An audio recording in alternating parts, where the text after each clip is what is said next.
KML Morning Live. The sheriff on the mic, keeping truth alive.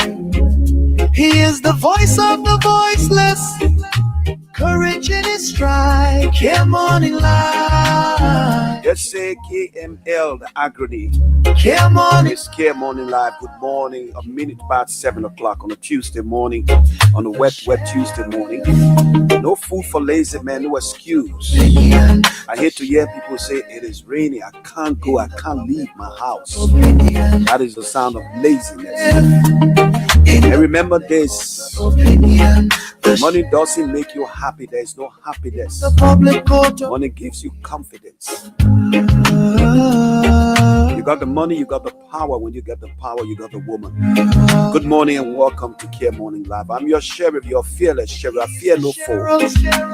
We're navigating, like we say, from the slump of Sunnyvale to the top of the executive mansion. The deputy sheriff, Obejiba, is on his way. And together we'll navigate our way straight up to 10 o'clock discussing the issues that matter.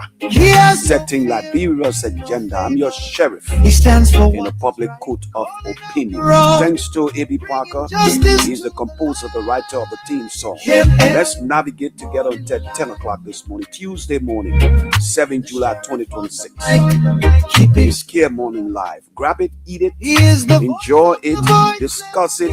Come closer wherever you are, on your couch, on your sofa, having your breakfast, a cup of tea, a cup of coffee, put a little bit of sugar. It's Kear Morning Live, KML. Good morning, folks, and welcome to Kear Morning Live, KML. Time check is 3 minutes past 7 o'clock. Let's navigate across Liberia and beyond. We also check out our Facebook page, KCN TV, our YouTube Kear Network. We're here until 10 o'clock this morning to all of you navigating. The folks in Ganta, in Banka, in Sanikole, in Rabosport, in Tottenburg, Bapulu, Montserrado. Good morning to you and welcome to your sheriff. This is the presentation you've been waiting for. This is the platform you asked for. Enjoy yourself until 10 o'clock.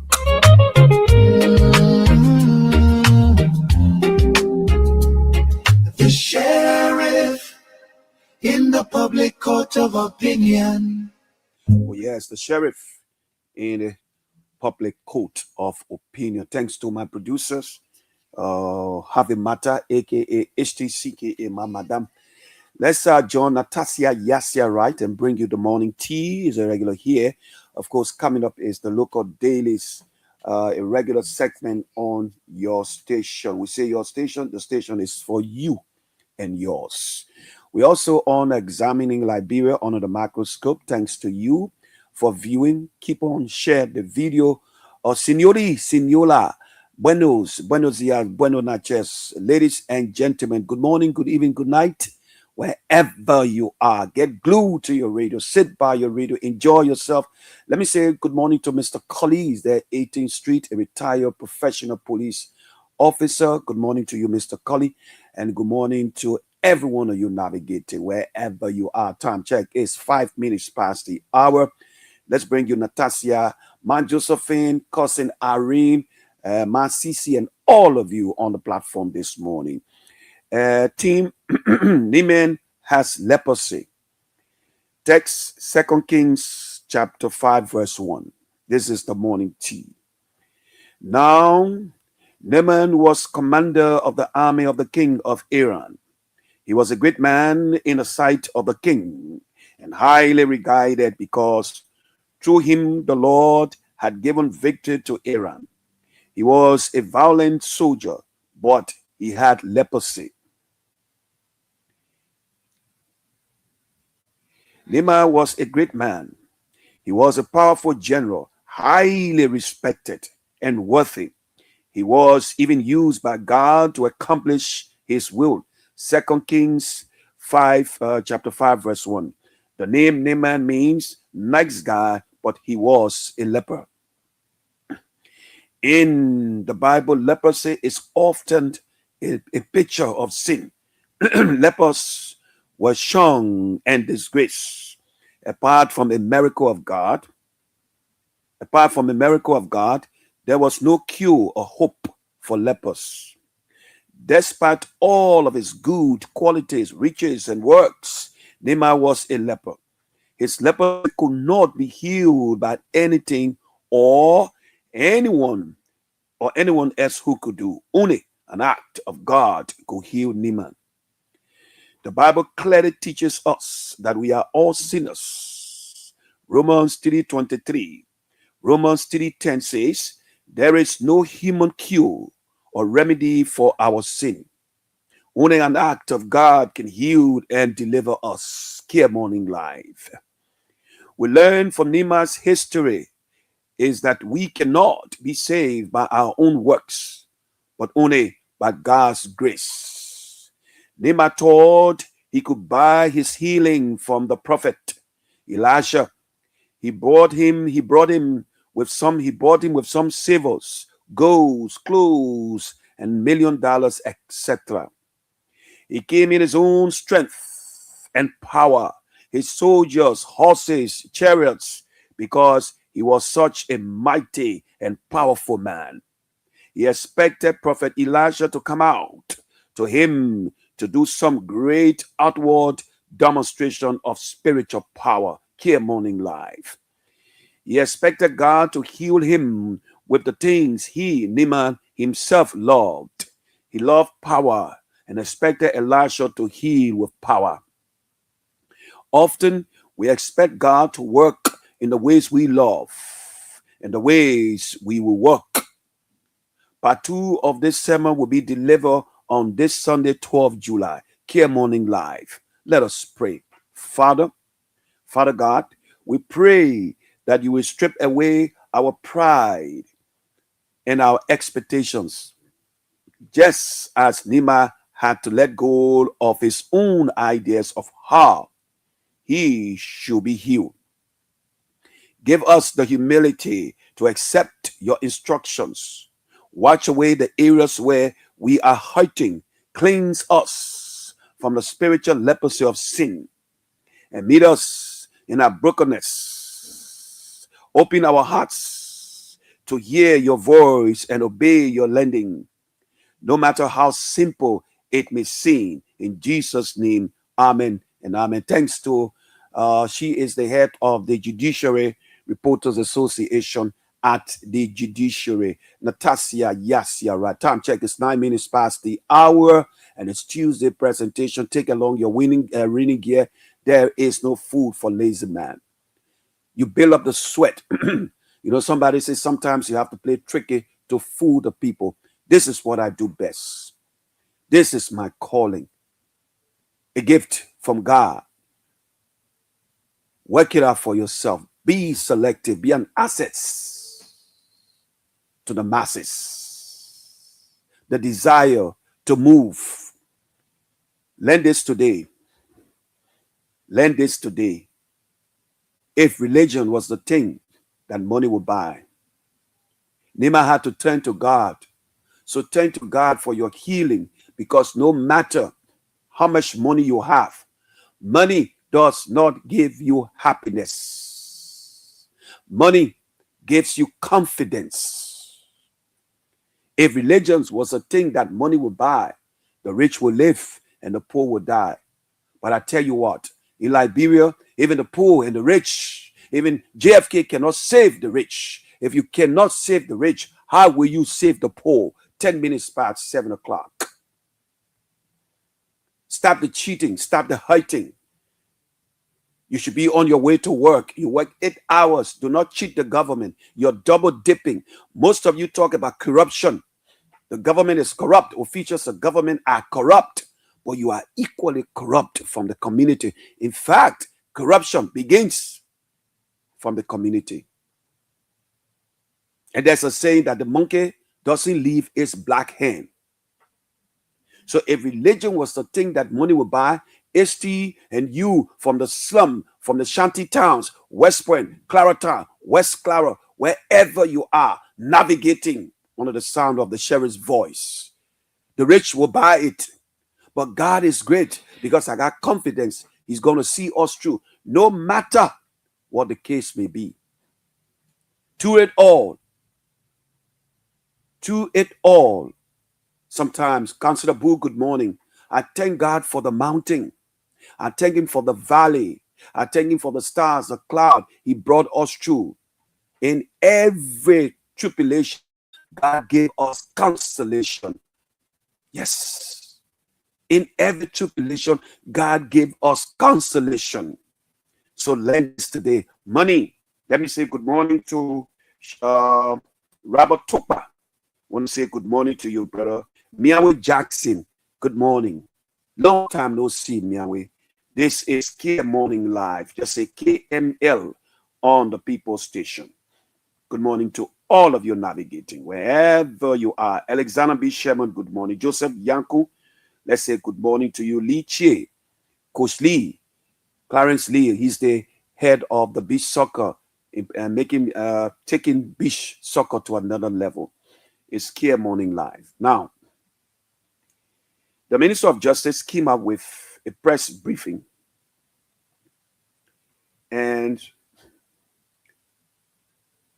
made it clear that the release, they got nothing to do with the release of Michael Brown.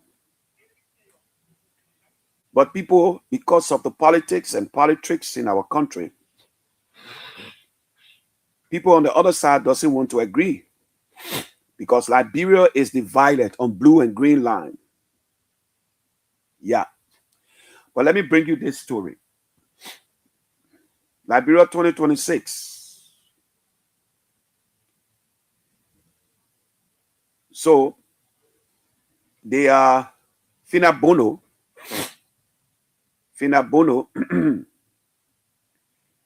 It is confirmed that Fina Bono has filed another bond, surety bond, and that will also be contested. Prosecution will contest, and there will be a debate between prosecution and defense. So the bond has been issued.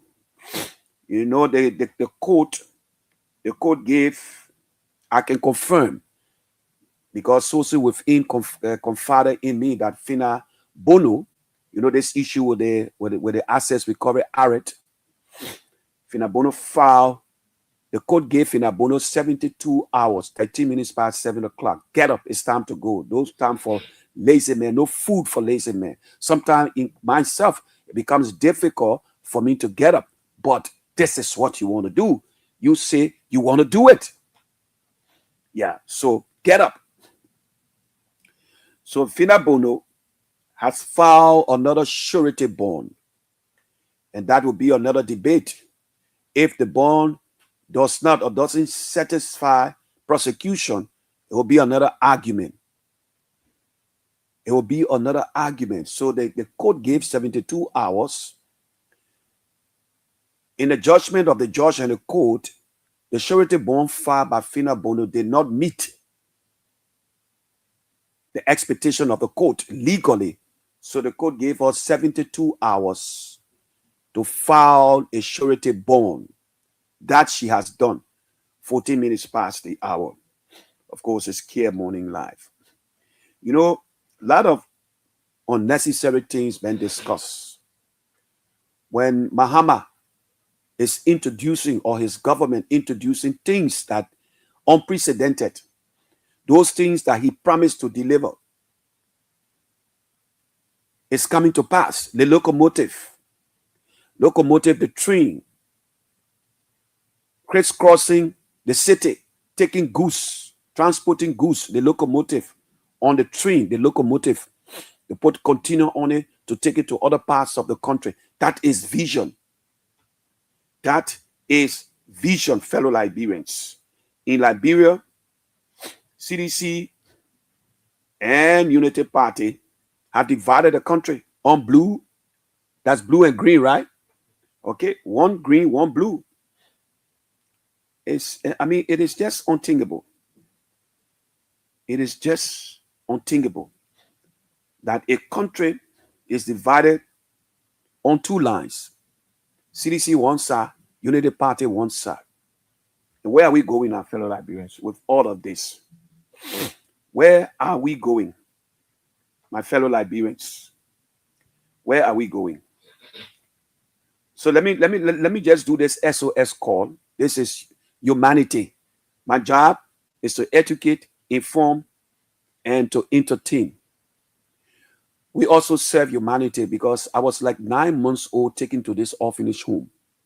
Grew up on the orphanage home. So I believe in humanity. SOS call helped save the life of Madam Deborah Gadier. If you're listening, please. Madam Adela Cooper, on yesterday, HT, the very people that these people will run to, but you Liberians are responsible for your own poverty. I agree with Simeon Freeman that do not vote for poor people. Vote for people who are already established, people who have seen money. And I want to ask you the question this morning. Why are people not confirming, not performing, or not living up to the promise from the president to the senator or the representative? Why are they not living up to the promise or the promises they made or made to the people during election? I sent this SOS call to a lawmaker. I'm not going to call his name. Quote unquote, indigenous, native, country. Sorry for the expression for that word, but we have to express it. And this lawmaker called me. In fact, I called and the lawmaker responded, sir, out of humanity, this is an SOS call. I sent the text and I sent the video. Appeal to humanity. Where is your conscience? The songwriter said, put your conscience to the test. If you're black, whether you're black, you're white, it doesn't matter. But put your conscience to the test. See you black, see you white. Because too many people are suffering. Too many people are sad. Too little people got everything while too many people got nothing. 1% of the population are enjoying and the rest, they say, to hell with the rest. So I agree. I want to re-echo. If Simeon Freeman have not said anything, I support him. And you, the electors, you are responsible for the abject poverty that you live in. Because you take poor bitches, you take poor people who have not seen money, and you put them in power.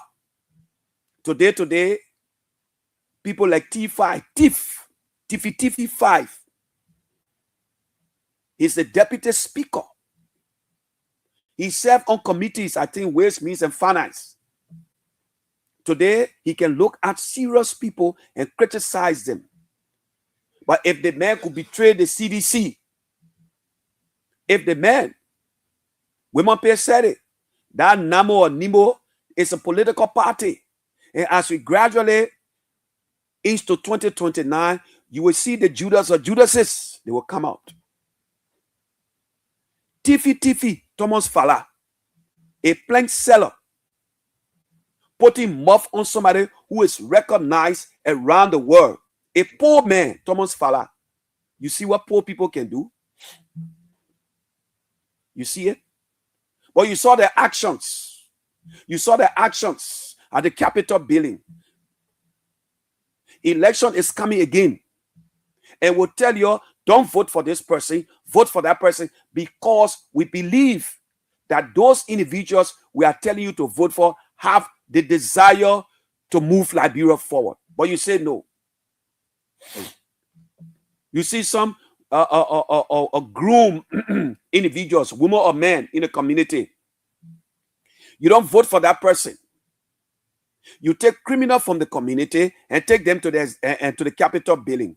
Even in the executive, they got criminals. In the judiciary, they are criminals.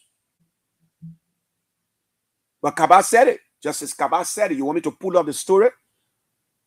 I'm not gossiping. Justice Kaba said it. There is corruption in the judiciary. There are few men and women in this country who wants to see Liberia prosper. So I sent this SOS call to this lawmaker.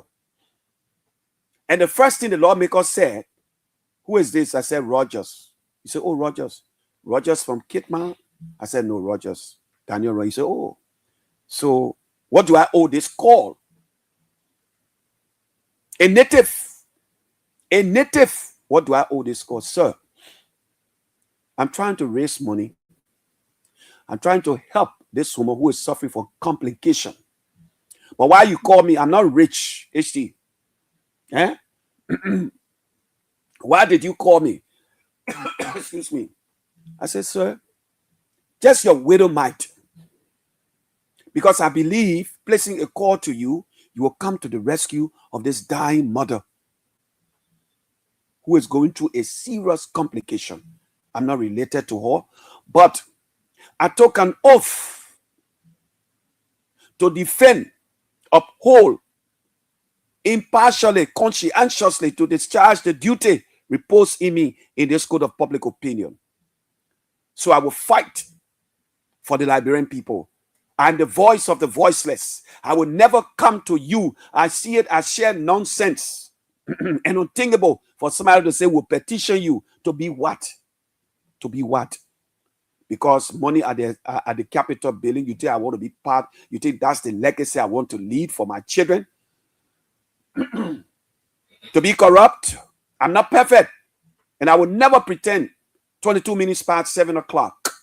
I say to people, if I get $100, I'm satisfied. I don't have to go on the extreme. I don't blackmail people. I make friends with people. I'm satisfied. I do a pro bono work. We are the pro bono people. We will get up early in the morning, risk our lives, rain or shine, to come and sit here, to enlighten your mind, to educate, to inform, to entertain you, to commend what is commendable and condemn what is condemnable until I die. So help me God. Tuesday morning, fellow Liberians. So this lawmaker told me, call me in an hour time, trusting that he will serve humanity, because the very people, your decision you make in the community, it will live after you tomorrow. 2029 is coming. I heard people doing the election, the abandoned district. It was out of anger. You get so angry. Even in your own home, you make decision, and then you stump your toe and say, why did I make that decision? A man beat his wife because HT, my madam, he refused, the lady refused to have intercourse with him for 1 month. So he beat the woman. He's facing murder trial now. He's being charged, HT, only because of intersexual intercourse. It's Kear Morning live on your station, 24 minutes past the hour. Tell the folks the sheriff is on. Invite somebody. He never called fellow Liberians. He never returned a call. I call him endlessly. A countryman, a native. We killed 13 men. We executed 13 men for rampant corruption, abuse of power. The oligarchs, the elites, we executed them. You think God happy? God is not happy. No matter how much prayer, fasting we do, the turning point for Liberia, whether you like it or not, the turning point, HT, and folks out there across Liberia and beyond, whether you're in Minnesota, Minneapolis, Los Angeles, Philadelphia, Boston, Massachusetts, the reality is the turning point for Liberia when we executed those men, 13 men, well-known men, educated men, rich. You desecrated the Capitol building. The slogan we heard 1980, old enough to know. You killed Mama. The slogans continue. From 1980, countrywoman born soldier, Congo man born rogue. But fast forward, after 40 plus years, the stealing is even on this, the skill that the stealing, is unbelievable, imaginable. You have natives, the indigenous from 1980. They have gone to become justice minister, associate justice. Look on the Supreme Court bench. Look at the composition of the Supreme Court bench. They are all natives. Sorry to say, country people. But how are they treating the people? We go to the courts days in, day out. We go, we sit there, and we eavesdrop. We listen how people dispense justice. The composition of the bench, from the Chief Justice to associate justices. Look on the bench. You see any Parker there? You see McLean? Do you see any McLean? What do you have there? What do you have? Natives, quote unquote, country people. But where are they taking us in terms of justice? Are they dispensing justice to the best of their ability, to the hope that is so to that I do solemnly swear as the Chief Justice? Look at the case. Look at the case. The case is running for almost 17 years now. Somebody said that Kumujumuku. I'm coming back to the SOS. I like to play around it and give you the courage. Stick by your radio, invite a friend, tell somebody the sheriff is on. By his grace, as long as we breathe. I say to you this morning, death is inevitable. You can never prevent death. And money does not make you happy. Money gives you confidence. And we shall what?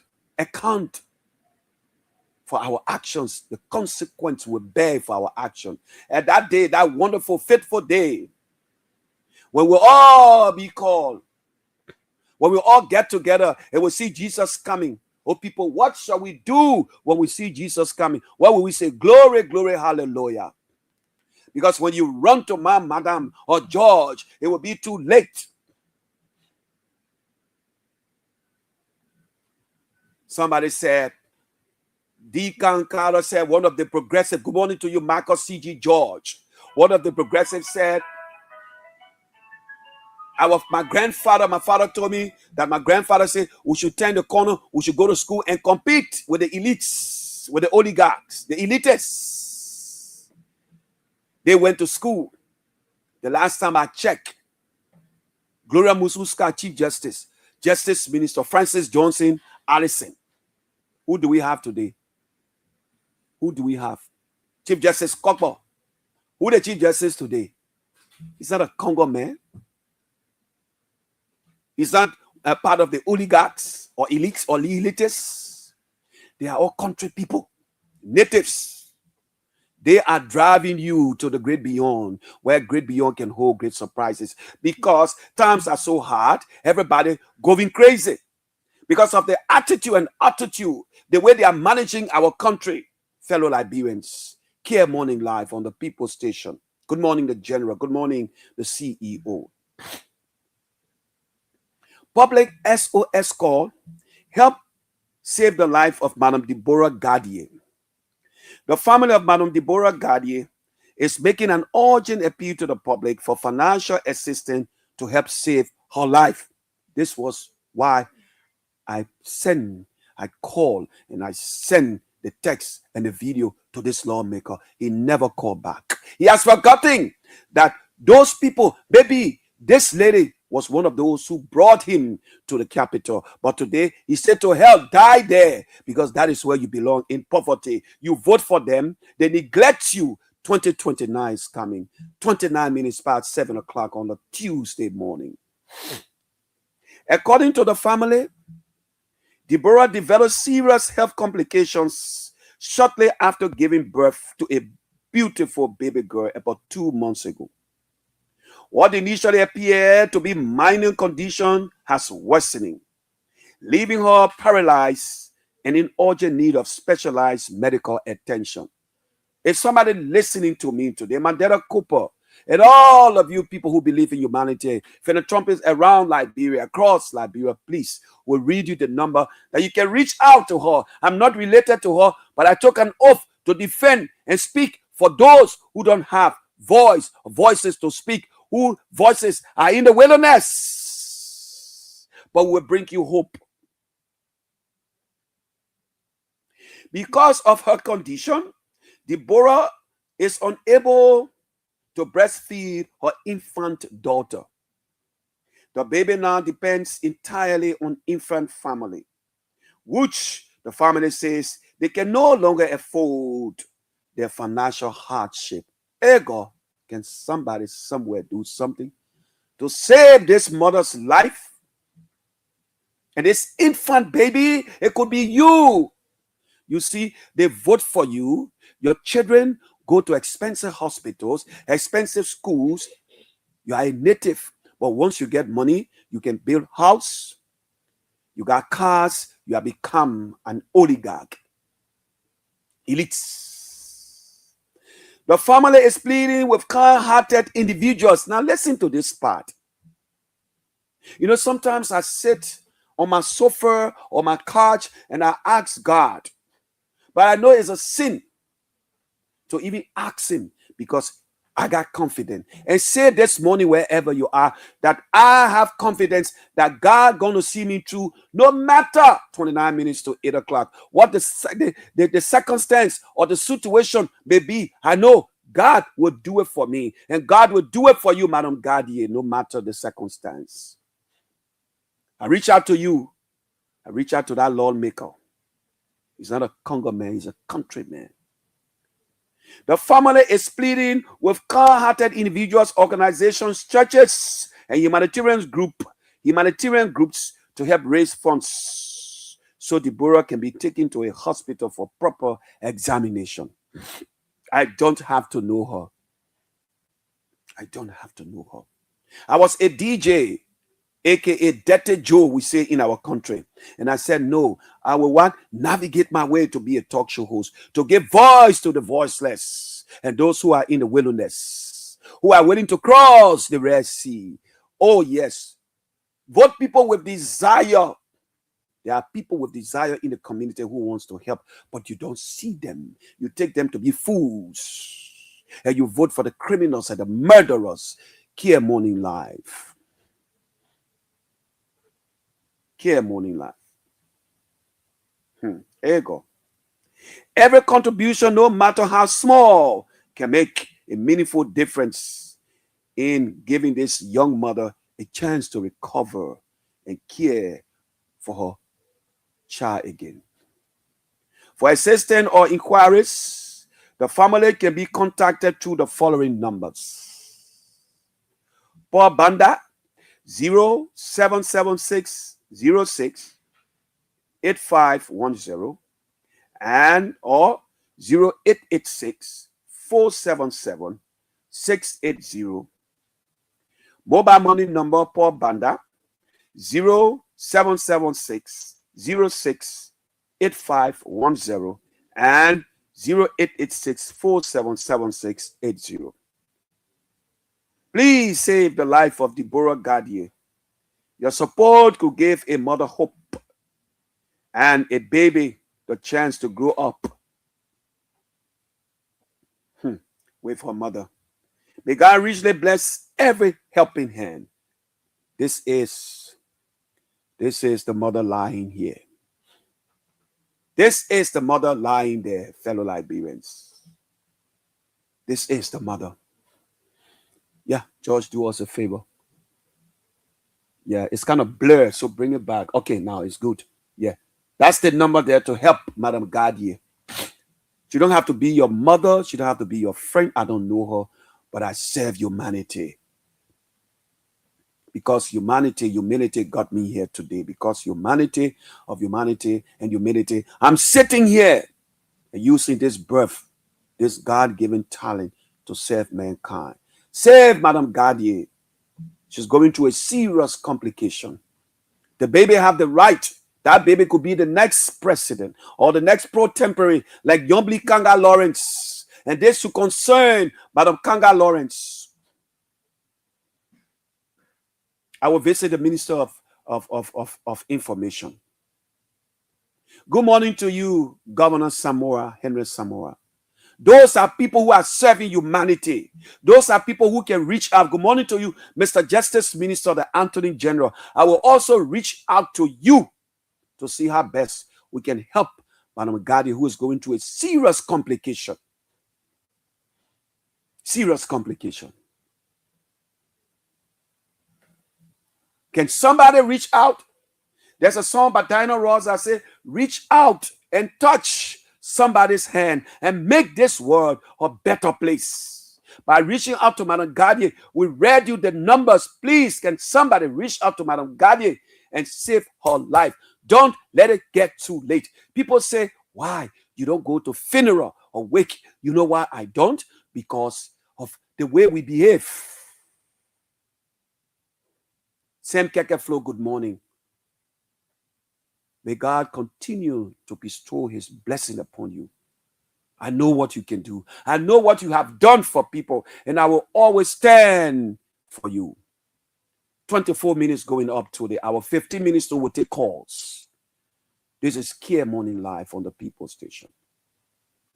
Can somebody reach out to Madam Gadier? Take her to a health facility that will bring relief to her. We got money. I mean, I'm shocked by this lawmaker action. I'm very shocked, fellow Liberians. After the lawmaker promised that call me in an hour's time, I would see what I can do. I say, your widow might. Your widow's might. I will try, because people are saying, the Minister of Justice, the Attorney General, believe in humanity. I will send the video. I will send a text to him. They say he can help. And I will test him. I will try him. It's about saving a mother's life. It's about saving a wife's life, a sister's life. Somebody wake up and call that number and reach out. Touch somebody's hand. You know, there's a song by Destiny's Child. It inspires me. It goes like this. There are times I found it hard to sleep at night. We are living through such troubles time. And every child that reaches out for someone to hold, for one moment, they become my own.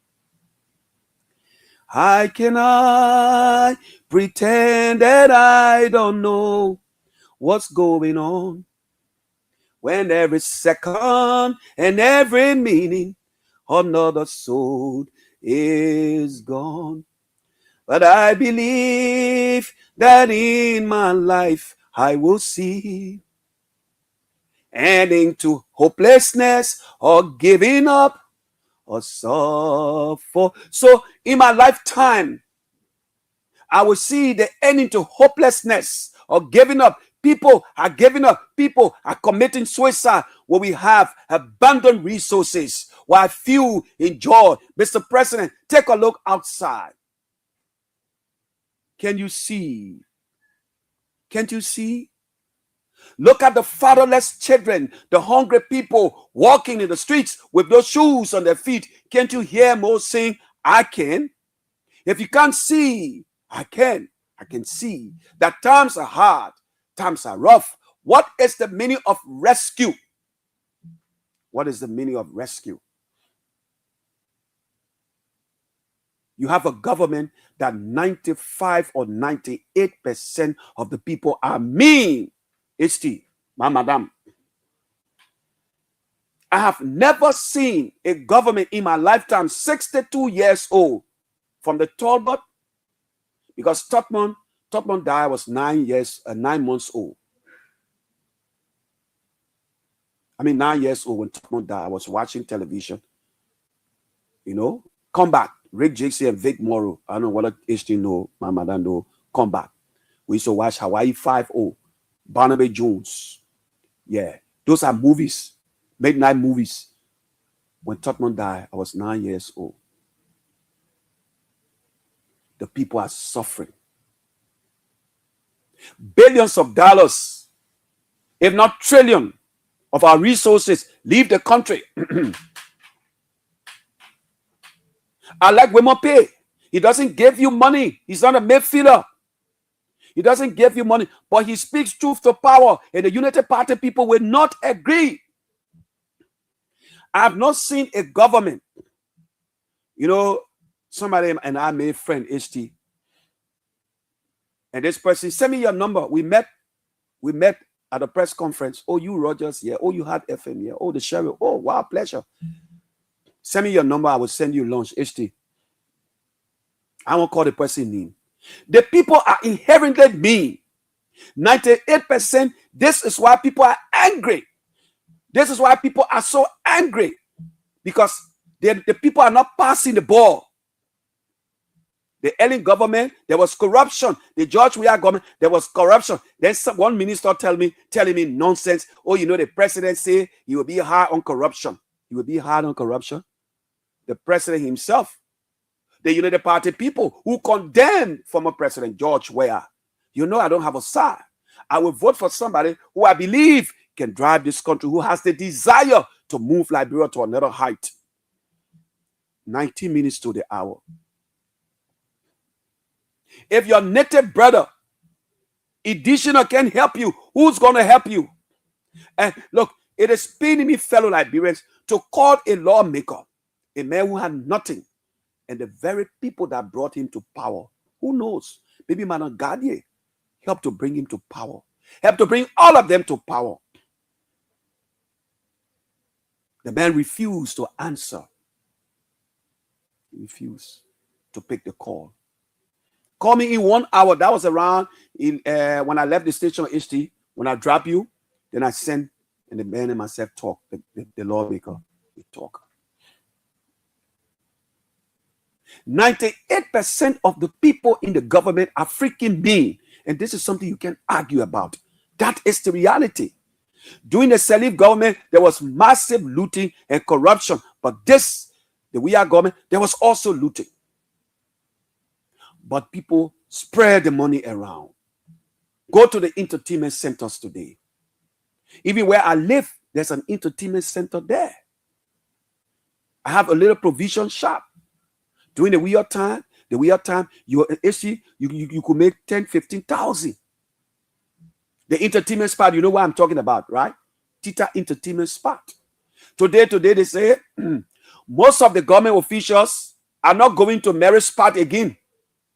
Mary spot was where these people in power now, Mo Ali, Amos swear them, that where they used to go and meet former government officials and they talk, they debate. At the end of the day, they'll get a small thing. But they start going to Mary's shop now because they don't want to share. They are not sharing. I have not seen a government from the president to his wife. I said 2% of the people are reaching out to Liberians. So you can feel the anger, the agony, the frown on the faces of the people. How do you expect the people to be happy when the crumbs is not even dropping for the dogs? Like the president said, people bargaining. So if the dogs don't eat, how men will eat? The crumbs, you can see the crumbs falling, fellow Liberians. The crumb is not falling from the table. Only 2% of the people are sharing with Liberians. So what do you expect? That who's suffering the people today? How many Congo people do you see in the legislature? Both lower house and upper house. How many? In the executive, how many Congo people are there? Those people, generation you executed. The Congo man will never treat his brother in that form and manner. Somebody is sick. I don't want to call this lawmaker name. I will not even call him again. I will not talk to him, because put it in my shoes. If I was dying on my dying bed and somebody, look at Bobby Singh Harris today. Bobby Singh Harris. He went on to work for Ome Radio. Somebody say he got money. Liberia, we in this business, you think we can make money? It's just by the mercy of God. Deco, cover hole, that the whole hustle. But the people lied. You know when Takun J produced a song, HT, generation of governments to come, if they don't change the narrative, it will be the same lie. The people fool us. The people betray us. They thought the song was for Ellie or for Jawia. No, it's for Boaka and other president to come, His Excellency Joseph Yuman Boaka. So I want to ask you this question. The Ellie, the Wia, and the Boaka government, the people who mean, have you ever seen a government where people are so mean? We got other issues to come up, fellow Liberians. This is Kear Morning Live. To call, as always, 0777 959 959. Our Lone Star number 0881 871 670. Our WhatsApp +231 777 959 959. Let's get your thoughts. How do you measure the poverty rate, the hunger, starvation, uselessness, hopelessness in our country? How can you compare? What's the difference between? Because in my opinion, I could be wrong, but this government, the people in this government, they are inherently mean. I've not seen. We have some friends in the government. We got friends. We got friends. Why will you not reach out to people? You think 6 years long? In the blink of an eye, 6 years will be over. 9 years will be over. Whether you are a senator or you are a representative, or the president can decide to dismiss you. So how do you compel the hunger, the poverty, the stagnation, the starvation in our country? Compare it, take it from Ellie. Let me take my first caller. Good morning. Good morning, Daniel Rogers. Yes, sir. Yeah, this is Blamo A. Blamo calling for the borough of Newtown. Daniel Rogers, you said something on the cement quota package. Yeah, cement quota package. Yeah, this government is the worst cement quota package government I ever seen since I was born. Nothing it is up to now. Because Rogers, you spoke something concerning when you go to entertainment center, you will see people enjoying that. Other people will sit and say, "Gentlemen, you take this," but you can't see it to this government. What the guy can share? Why they're not passing the ball? Or somebody passing, you pass somebody to. Why the guy they're not sharing? We find it difficult. Even our because during in government now we go to them now. First government we go to our people. My picking tell the one, my liberal tell the one, my picking tell the one. But no, you can see on their faces there. You can see that even the smile on their face when they say, "Oh yeah, me go to the man for help." What going on? But imagine you. And the guy is getting rich. But imagine you in government, you're getting rich, and you vex. Yeah. Why are you so angry? Yeah. Why are you angry? You can see the smile on their faces. I want to encourage you to go there to them. We need prayer, man. We need prayer. I pray that God help us. I pray that we find somebody that will help that lady. Just say. Okay. We pray that we find somebody to help that lady. Let God bless us. Thank you so much. Thank you so much. Thank you so much, Blambo. Let's take this caller. Good morning. Good morning. Good morning, sir. Raise your voice. Kear Morning Live. Yeah, this is Michael Damina calling from. Calling from where? Let's hear you, Michael. Yeah, I want to talk. Let me tell you, brother. Our brother, very much. My own brother from Conwell, who worked at the FBI at my team. Oh, we lost you. Call us back. 0777 959 959. Call us back. What do you say? Because the people are not spending the money. They frown. You see the frown on their faces. They are just 10 minutes to the hour. Let's talk about it. What it would take, because if I give HT $20 or HT the other way around, HT gives me $20, I can share $5 with somebody, and that person can take $1 and share. Let's take this caller. Good morning. Good morning, my dear brother. Good morning, sir.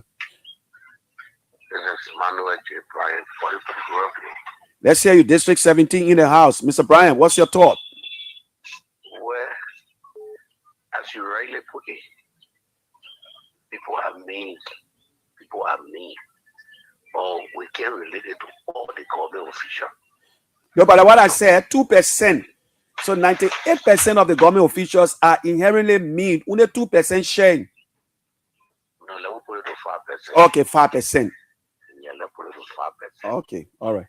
People are mean. But you know the really good thing I like about the government is that the officials then they are mean and wicked, but the president is doing well. Take for example, where I live in Rovik. We at the VOA junction and the rest of it, all the way to the government estate, up to Poor Road, we never had electricity. For 6 unbroken years, we never saw current. Our children from the war down, they didn't see electricity. When we take the community current, we pay $50. 1 week, the one hand going off. And we were suffering here.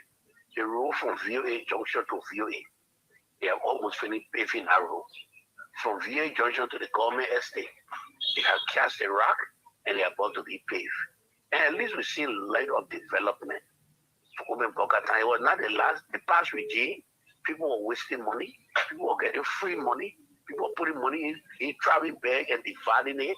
So they were taking pay, but we couldn't see nothing like that. So to leave you, you say 5% of the people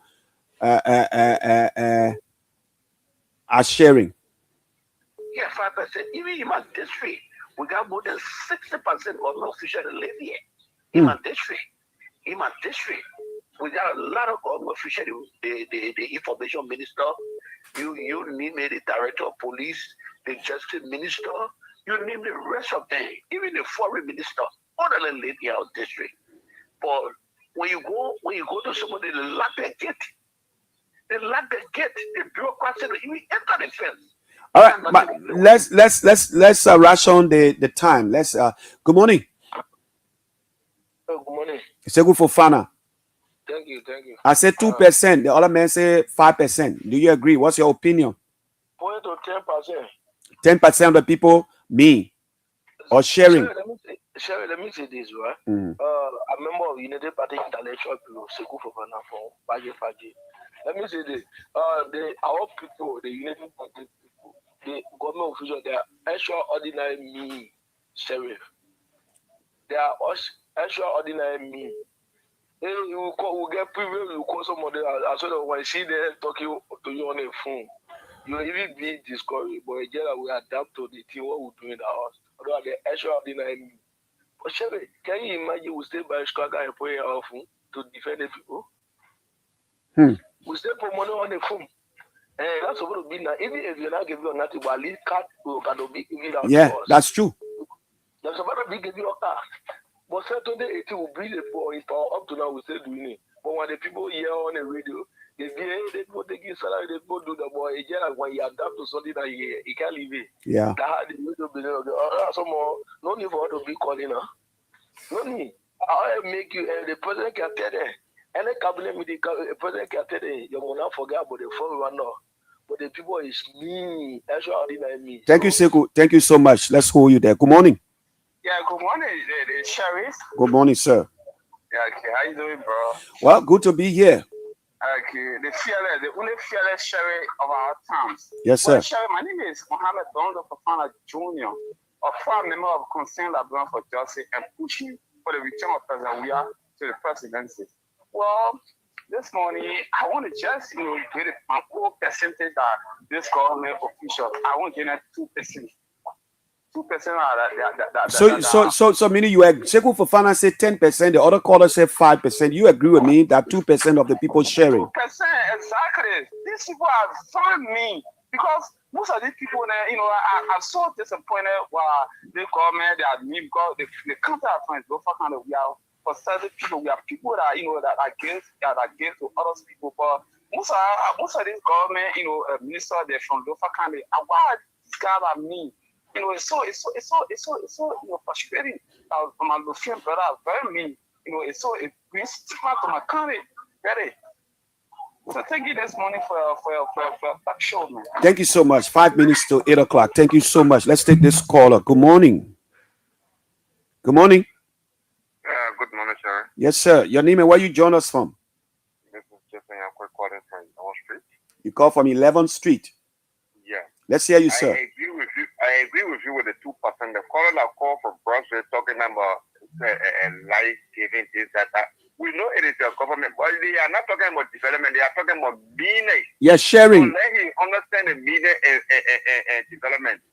If you talking about the president is doing well, why is Nana he even talking about the Liberian can big? And that is the meaning that he has to put in the school and Liberian big. Me. But who making it Liberian? Who turning Liberian into beggars? That who? Now the president. He said we are beggars. We always beg. We always beg. And he talking about the president is doing well. President, they making me the whole government official and me. No, he said he agreed. We should give the people 10% or 5%. 2%. Oh, 2%. So you agree with my percentage, 2%? I agree with the analysis. Okay. All right. Thank you. Thank you so much. Thank you so much. Keep your calls coming to those numbers. Time check is 5 minutes going up to 8 o'clock. Share your opinion, your thoughts on the issue. Some people say, well, it's 5%, 2%. Let's take this caller. Good morning. Good morning. Good morning, sir. Speak up, sir. My name is Fonfon and I call from Balance.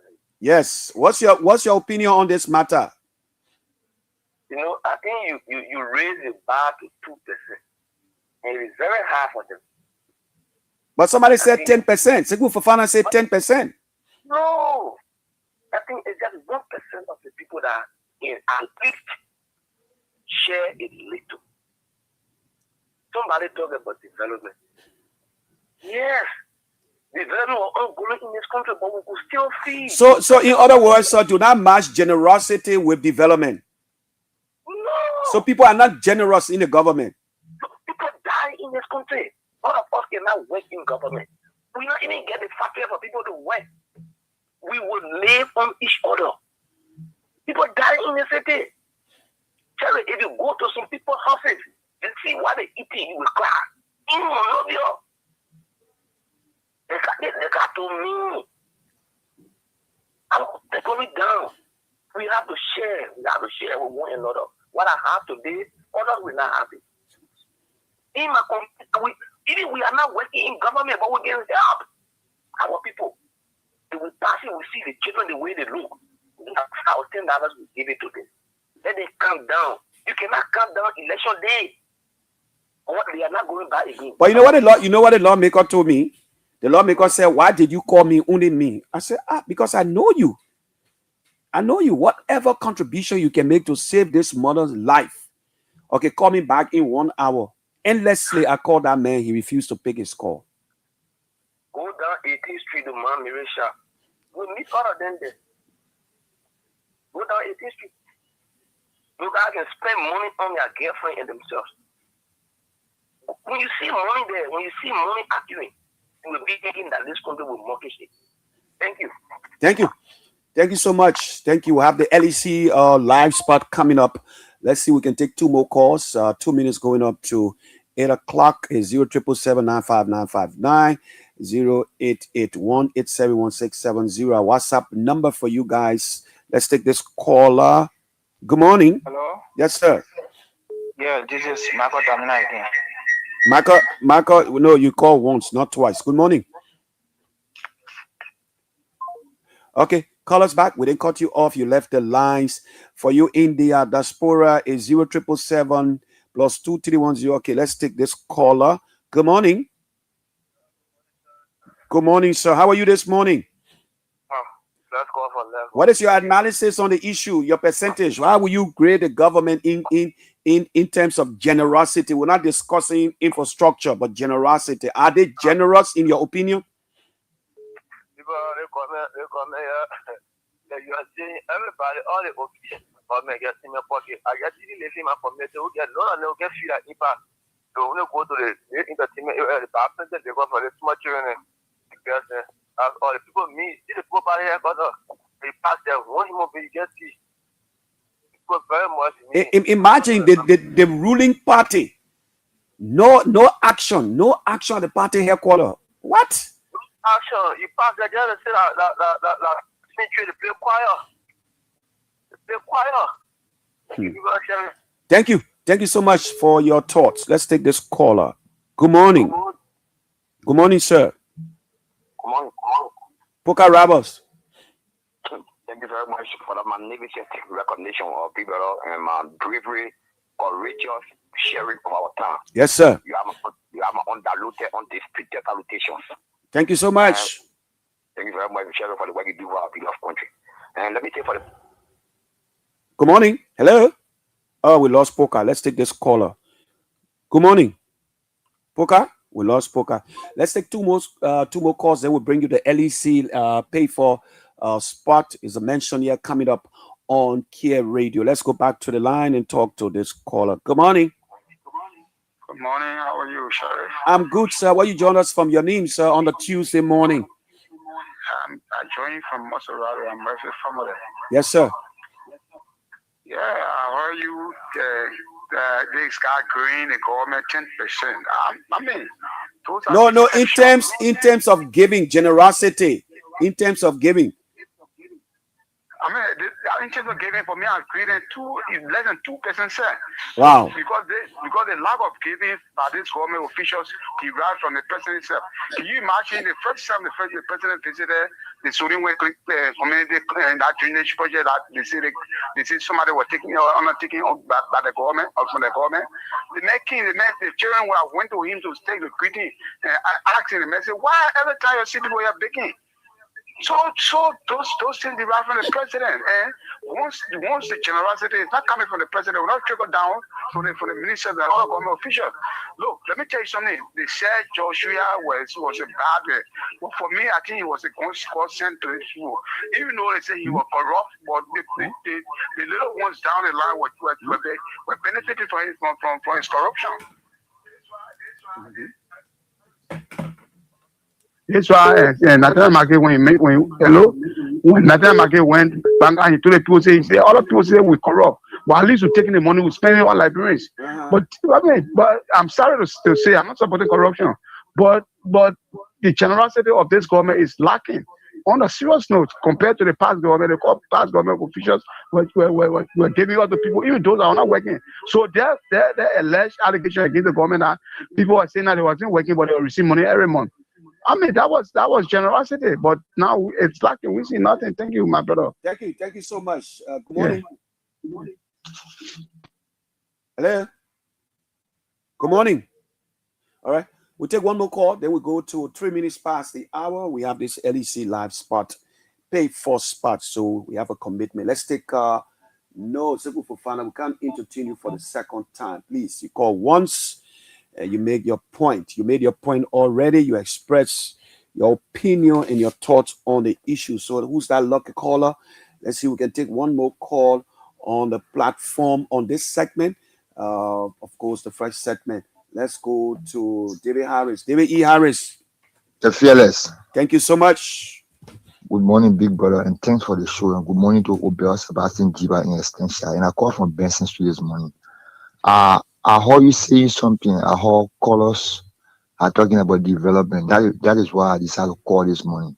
First of all, when you talk about development, you should also I think that honestly, you talk about percentage on the issue of we're giving. Talking about generosity. Yeah, giving. Generosity. But I just want to weigh in on it quickly. I beg you, people.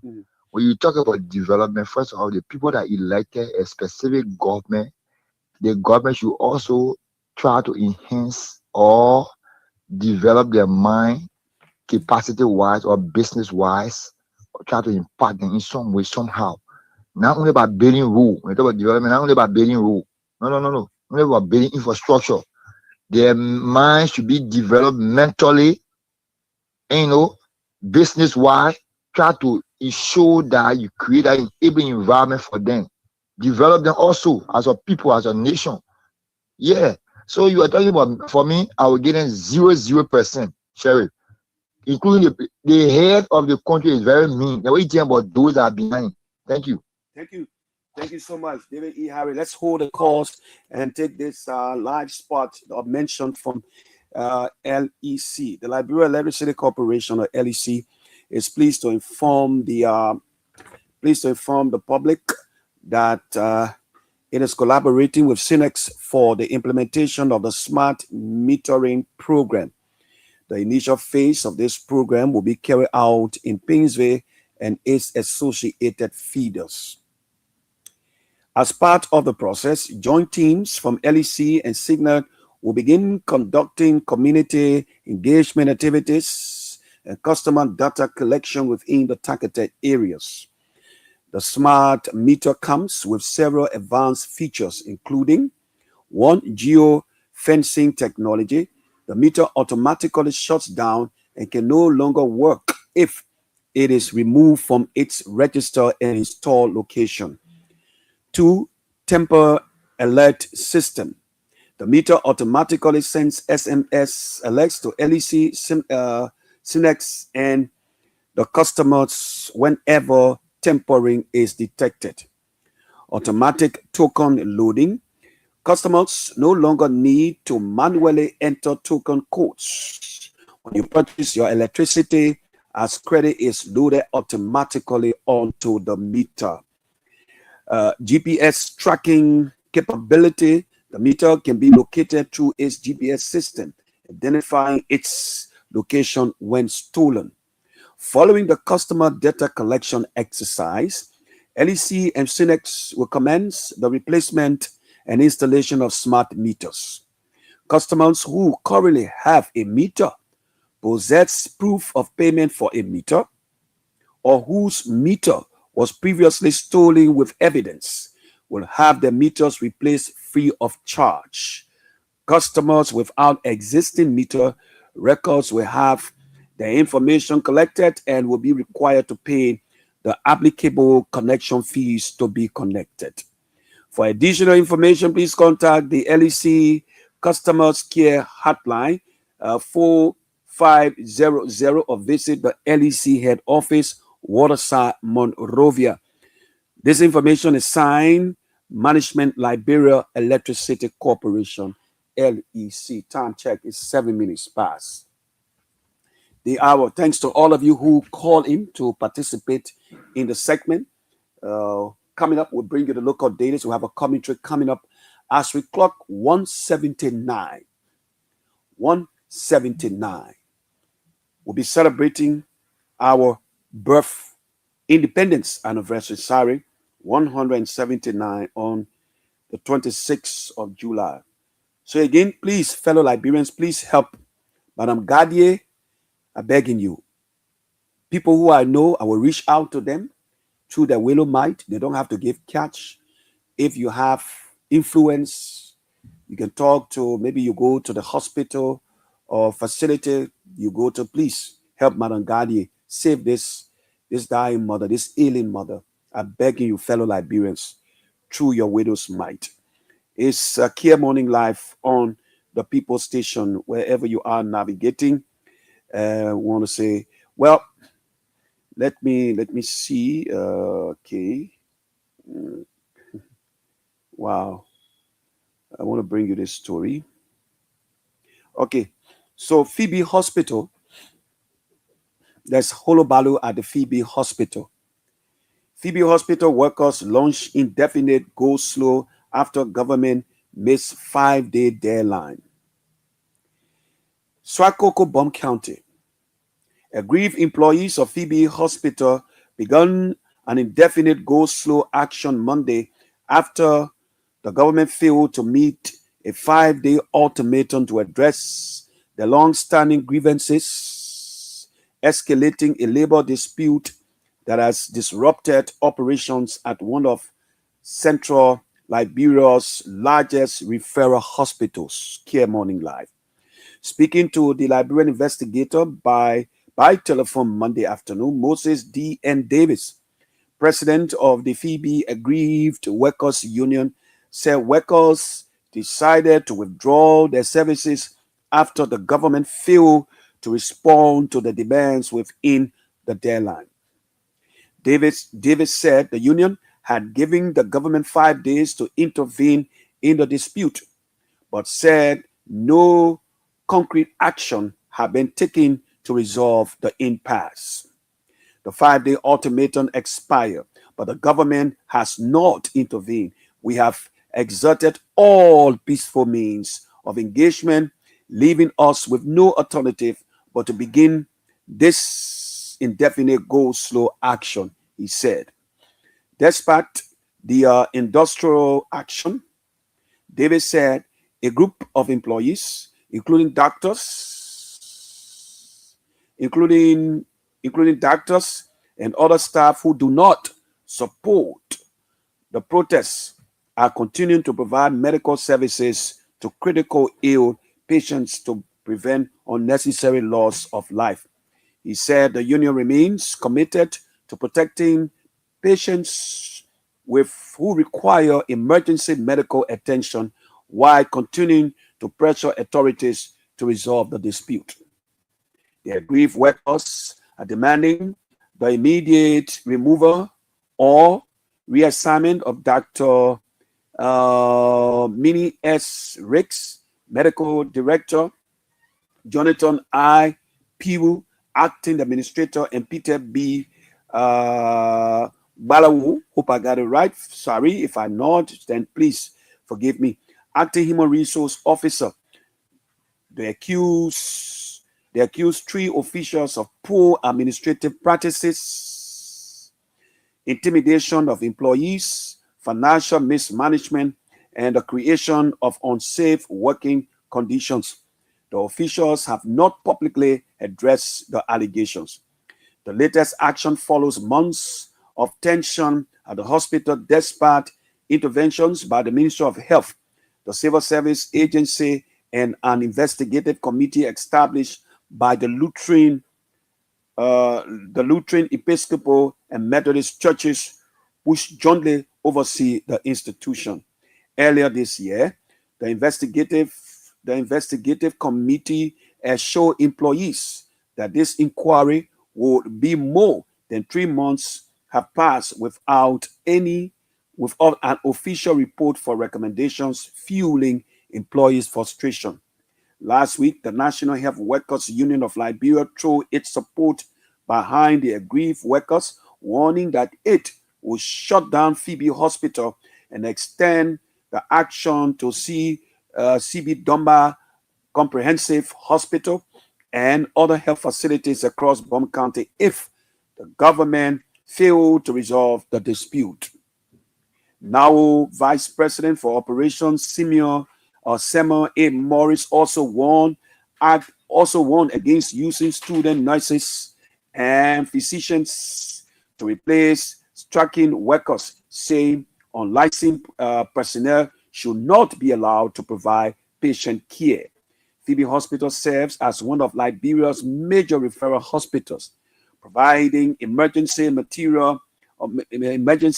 maternal, surgical, pediatric, and specialized healthcare services to thousands of residents in Bong, Lofat, Nima, and parts of Grand Bassa counties.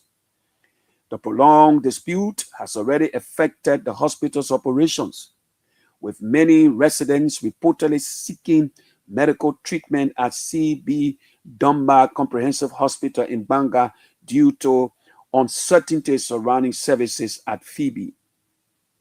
As of Monday afternoon, neither the Ministry of Health nor the hospital's management had publicly commented on the go slow action. The situation remains tense as patients and residents await government intervention to avert a complete shutdown of one of the nation's or the region's most critical healthcare institution. Now, one of the papers is reporting that police have arrested. I'm trying to find the paper. Would that solve the problem if the police will arrest some of the protesters or leaders of the protests? Would that solve the problem, fellow Liberians? Would that solve the problem to arrest people who protest for grievances? They say the management, the administration of the hospital are not treating them well. So they don't want that administration. They don't want the administration. So that sparked the protest. So what are we saying? If you rather negotiate with the people as promised, They are arresting people, which is their right to express their grievance. Once they are not vandalizing or once they are not damaging property, they have the right to protest. So why arrest them? Why arrest them? I'm trying to look for the story. So why arrest them? Okay, at one of the papers, I think HT will have to look for it for me. That has to do, look for the one of the people that has to do with Phoebe Hospital, making an arrest on those people. But honor the rescue government. I'm finding it hard, Sekou Fofana and folks out there. Because if Phoebe, the number one referral hospital that caters to people in Lofa, Bong, Nimba, and other hospitals around that region, if they are protesting and the people are threatening to even shut down CB Domba, too sweet, the CB Domba hospital. So where are we going, fellow Liberians? 16 minutes past 8 o'clock. Where are we going? Where are we going? Police may arrest. The people said the administration or the administrators, that the working condition is horrible, deplorable condition. They are not respected. So they are resorting to using unlicensed nurses or nurse to cater to a patient, specialized a patient. So honor this government, because the people now at the ministry, the likes of Martha Morris, who stood on CB Domba Hospital fence and protested against George Weah. So I'm coming to ask you, honor the rescue government. How will you rate the rescue government when it comes to health in the country? How? Let's discuss it. How will you rate JFK, the Redemption, the Jackson Dole, and other health facilities, public health facility, not private? Even the private hospital, the last time I checked, the government had to rescue the ELW hospital. So honor a government that came to rescue us. Honor His Excellency, the most experienced Liberians when it comes to politics or governance is in the driver's seat. This is the job he wanted all through his life. The president wanted to be president. It's not something that he was just sitting and somebody say, come and go be president. No. He wanted to be president. He wanted to serve the country. And the people say they decided that this is the man. Even though some say it was out of anger. The people were angry with the past administration. And so they came and say, the phrase, the president said, think Liberia, build Liberia, love Liberia. Love Liberia. It's there. I saw a Phoebe Hospital arrest. Yeah. Think Liberia, build Liberia, love Liberia. If somebody talk about infrastructure, yes. For years, 30, 40, 50, 60 years, people of District 17, not just District 17, but the entire country have not seen lights. And we'll give it to the government. We'll commend what is commendable, and condemn what is condemnable. But you can build all the structures. You can build all the skyscraper. If the people are dying, then what is the need when the people are dying? When people are dying, you build hospitals. But those who are servicing people, those who are saving lives, if you cannot cater to them, the doctors, physician assistant, nurses, they are professional people. You know, I don't even like to hear people protesting on this administration. Because the word rescue That word rescue, what is the definition? What is the definition of rescue? We came to rescue the people. How are you rescuing the people? In my wildest dream, I never thought that honor a Joseph, His Excellency Joseph Yoman Boaka, people will be protesting. You can build the roads, but if the people are dying, what good of the road? What good is the road when people are dying? Fellow Liberians, when Liberians go to the hospital to give birth and they come up with complication and we got to be SOS call. When you have lights, I agree. The government is lighting up community that never people were paying $50 for one arm. That is exploitation. That is shared exploitation. Yes, we must commend the government for lighting up those communities, those districts. And we hope the government will do more. Building of roads, putting infrastructure. But the people who supposed to enjoy the facility when they are dying, do you know what it means for doctors to put down their tools or equipment? If you shut Phoebe Hospital down, CH Rennie, CB Dumba, Jackson Dole, and the protest goes across the country, do you know what will happen in our country? Do you know?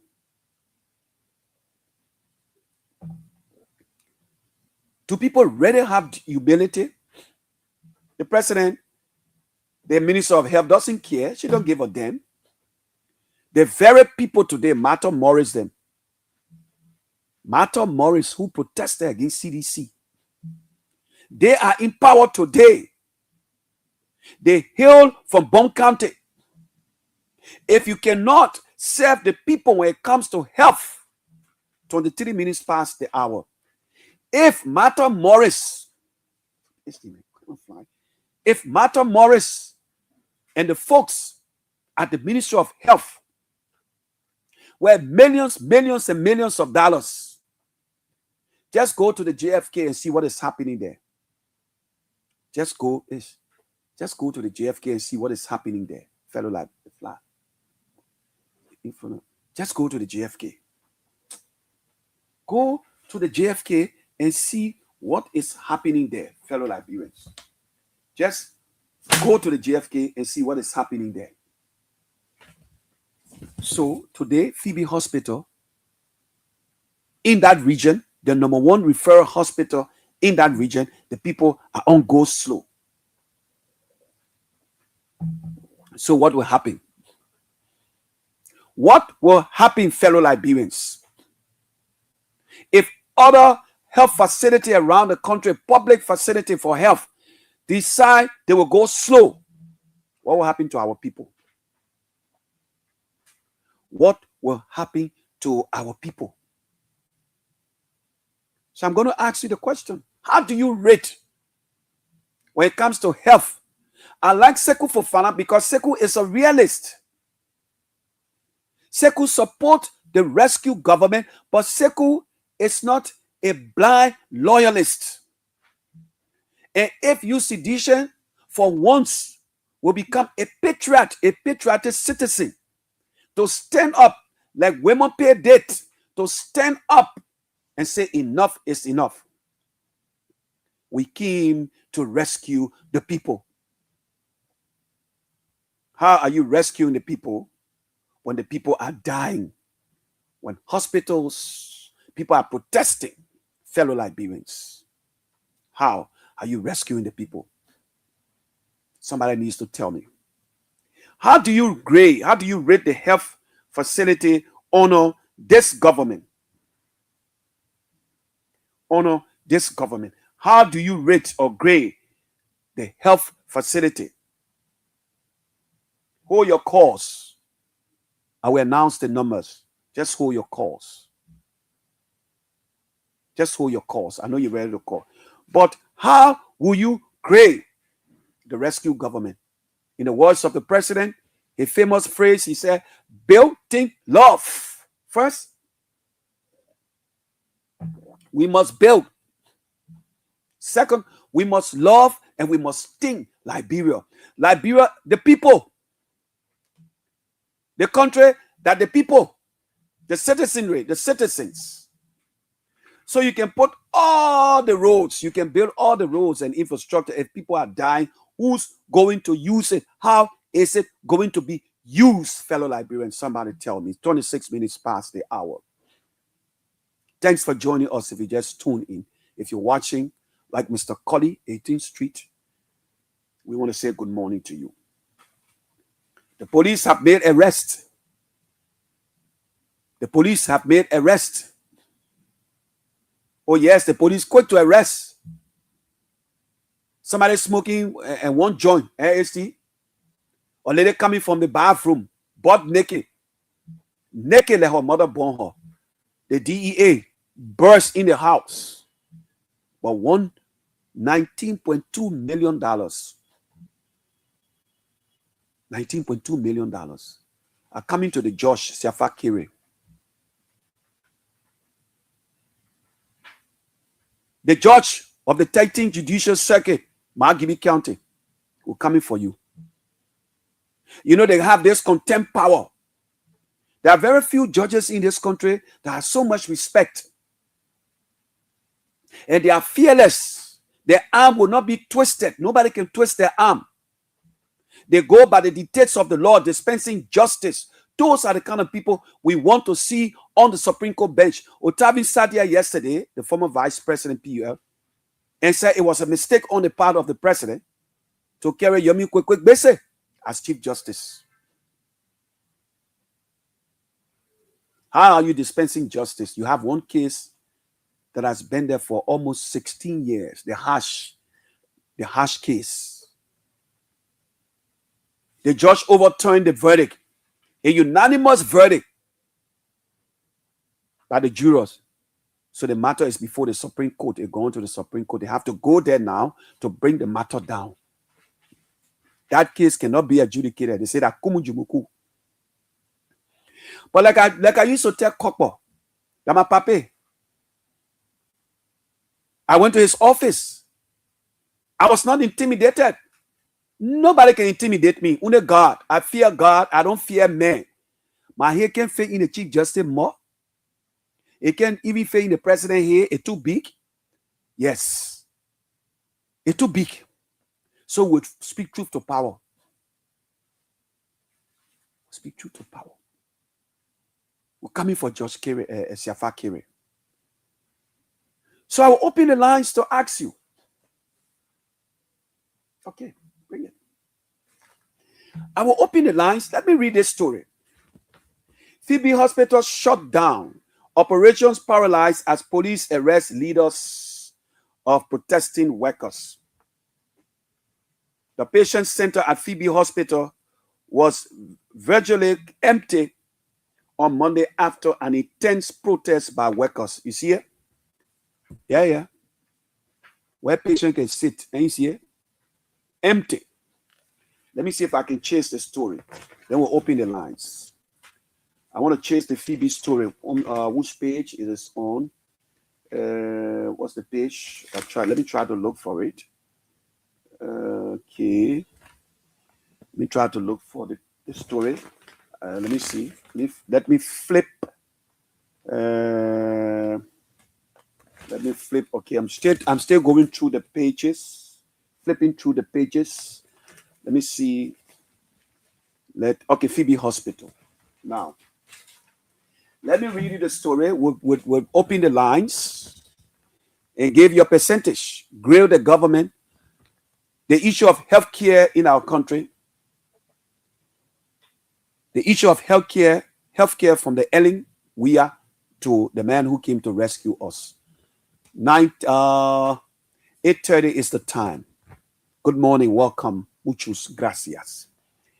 Phoebe Hospital, one of the nation's most critical referral health facilities, has descended into chaos as workers shut down the facility on Monday, July 6, over unpaid arrears and other labor related grievances. Officers of the police detachment of the Liberia National Police arrested leaders of the protests, allegedly placing some in jail. What began as a labor disagreement has now escalated into a full-scale institutional crisis. Full-scale institutional crisis, exposing deep fractures in the leadership, governance, labor relations, and the country's fragile healthcare system. The shutdown of services at Phoebe Hospital by aggrieved workers, coupled with the arrest of 3 union members by the Liberia National Police, has transformed an internal workplace dispute into a national concern with potentially life-threatening consequences. You see, because of the protests, the consequences is heating up. The protest, led by the Phoebe Hospital Aggrieved Workers Union, has effectively brought healthcare delivery at the hospital to a standstill. Hundreds of partisans seeking treatment have reportedly,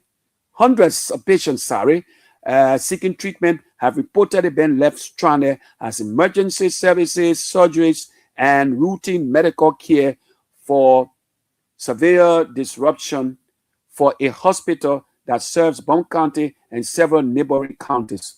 The implications extended far beyond employment grievances. They touch directly on the constitutional rights of Liberians to access essential health care.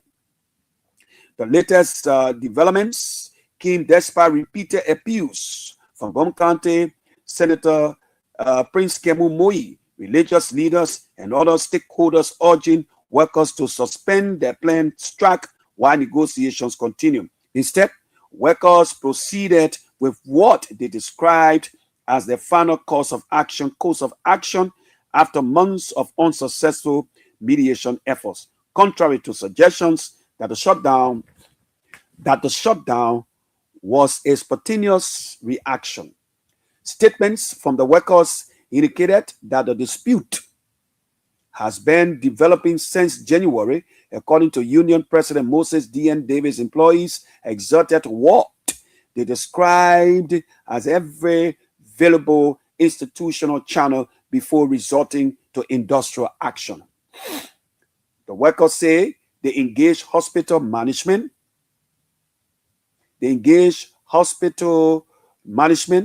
church authorities overseeing the institution, county leadership, and the Ministry of Health, the Civil Service Agency, and the National Health Workers Union without obtaining what they consider meaningful solutions.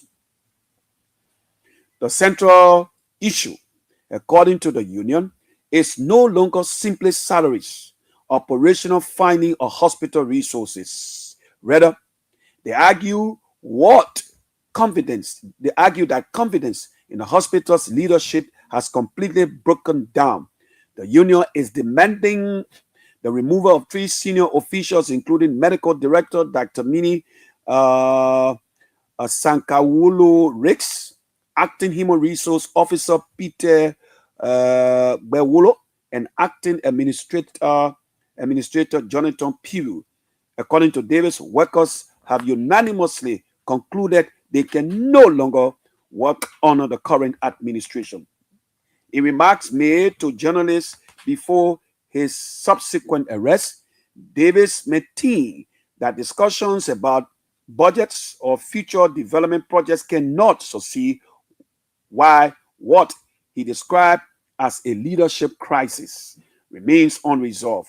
Our minds are made up, he explained. These people cannot continue to work with us. Such statement reveal that the dispute has evolved beyond ordinary labor negotiations into a crisis of trust, a far more difficult conflict to resolve. One of the most troubling aspects of the dispute is the number of respected institutions that have reportedly attempted mediation without success. According to the workers, intervention efforts have included the leadership of the Lutheran, Methodist, and Episcopal churches, which jointly oversee public hospital or Phoebe Hospital. A special investigative committee established by the churches, Bum County Superintendent, lawyer Howard Norris, Senator Prince Kemu Mui, the Minister of Health, the Civil Society, and the Civil Society Agency, National Health Workers Union. Yet none of these efforts produce an agreement acceptable to both sides. So, folks, let's take a few minutes of your call. The workers are crystal clear. This, what started as a labor issue, has turned into something else. They are demanding that unanimously, the workers' union say they have a unanimous voice that they can no longer work with the administration. They can no longer work with the administration. So this is where we are. This is where we are. So what are your thoughts? Arresting the people, those protesting, how does it solve the problem? How do you come to rescue people? And when they are protesting for a just cause, then you arrest them, incarcerate them. The people who you should be arresting, you're not arresting them, but people who are saving lives, who are serving humanity.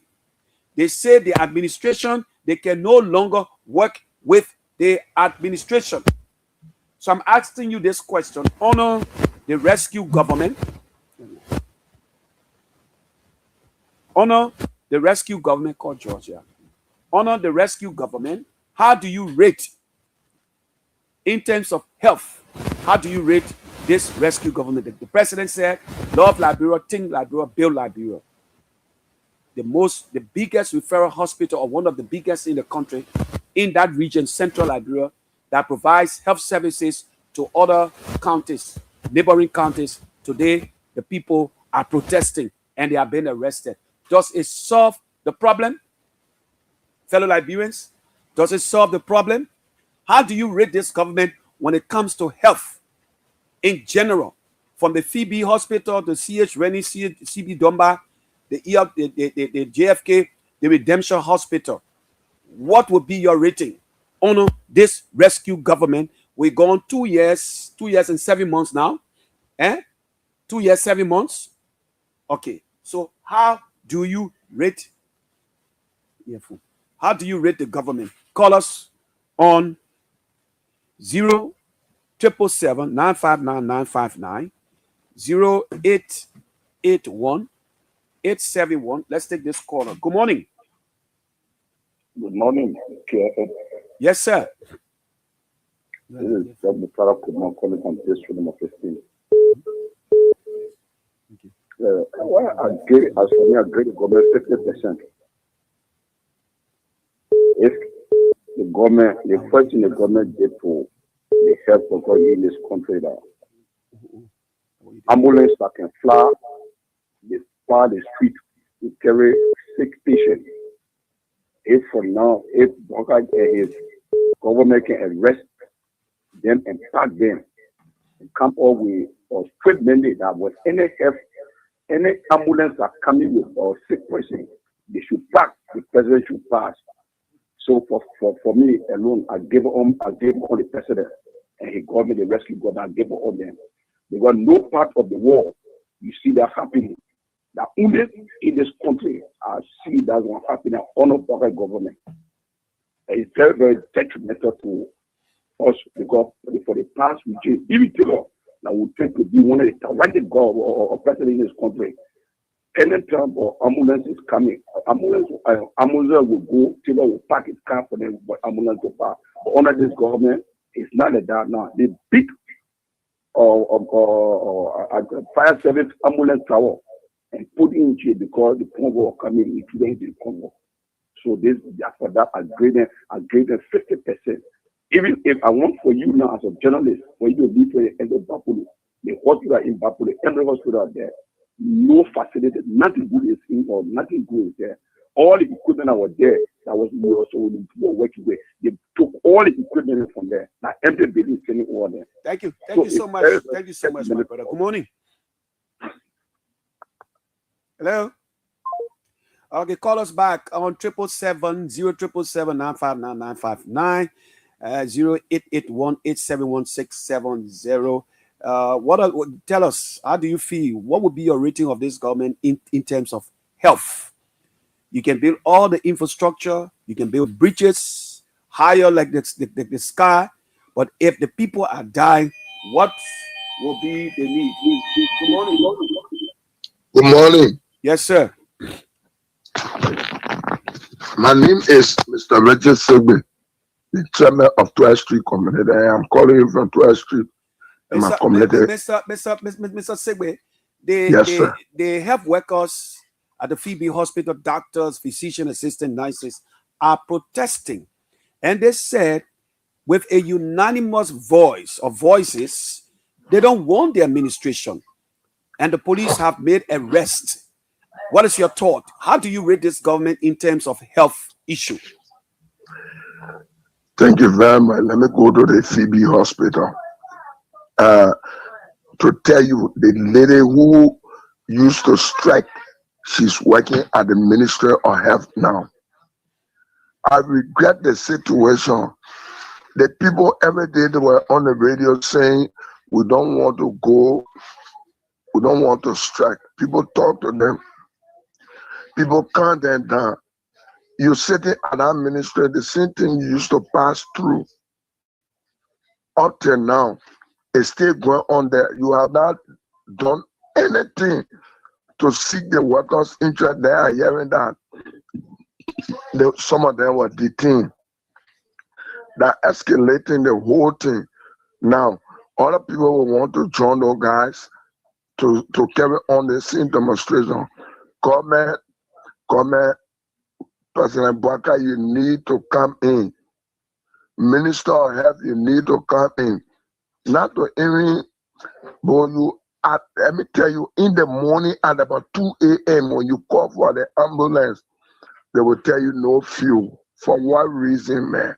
You got somebody dying in and around the Mozzarella Bell, not any other town. Then they tell you no fuel. Then you're thinking on those people who've been appealing, talking to government, they want their intervention. Please let Minister of Health or the President Liberia, because one thing, some of the things going on, I doubt it if you can really hear it. No, listen, the president can hear it. They listen to the various radio stations. His people are listening. They got people who listen to the various radio stations. What are they telling him? But you see, same way. Yeah. This is why we always make reference to the late Michael Foley, right? Yeah. Michael Foley, how did he get to know? How did he come to know that people were dying at the #1 referral hospital in Dar es Salaam, Tanzania? You know what he did? During the cholera outbreak, they were about to celebrate the independence, like we're going to celebrate a few days from now. We'll be celebrating 179 years of our independence, right? Yes. The man went and saw people lying on the floor, defecating on themselves. And he said it was unacceptable. They will not. He said they will not carry on the celebration while his people die. And the hospital, with the millions and millions of dollars budgeted for that hospital, it was in a deplorable condition. You know what he did? He asked for the chief administrator. What was he or she? They said, oh, this person hasn't come to work yet. He said, okay, who next in line? He appointed the next person in line to take over as the administrator, replacing that administrator. And that was the end of his story. And the president said he gave 2 weeks. 2 weeks ultimatum. John Michael Foley leading by example. Action speaks louder than words. You can go to all the cabinet meetings, you can strategize, you can do, but the people want action. So you see John Michael Foley, what he did? Yes, I like what he did. And you see, I heard somebody saying they are stopping ambulance or ambulances when they are coming or bringing patients. Now, there's a reason why the things are happening by the security group, because they don't want people using the ambulance to carry their drugs cartel.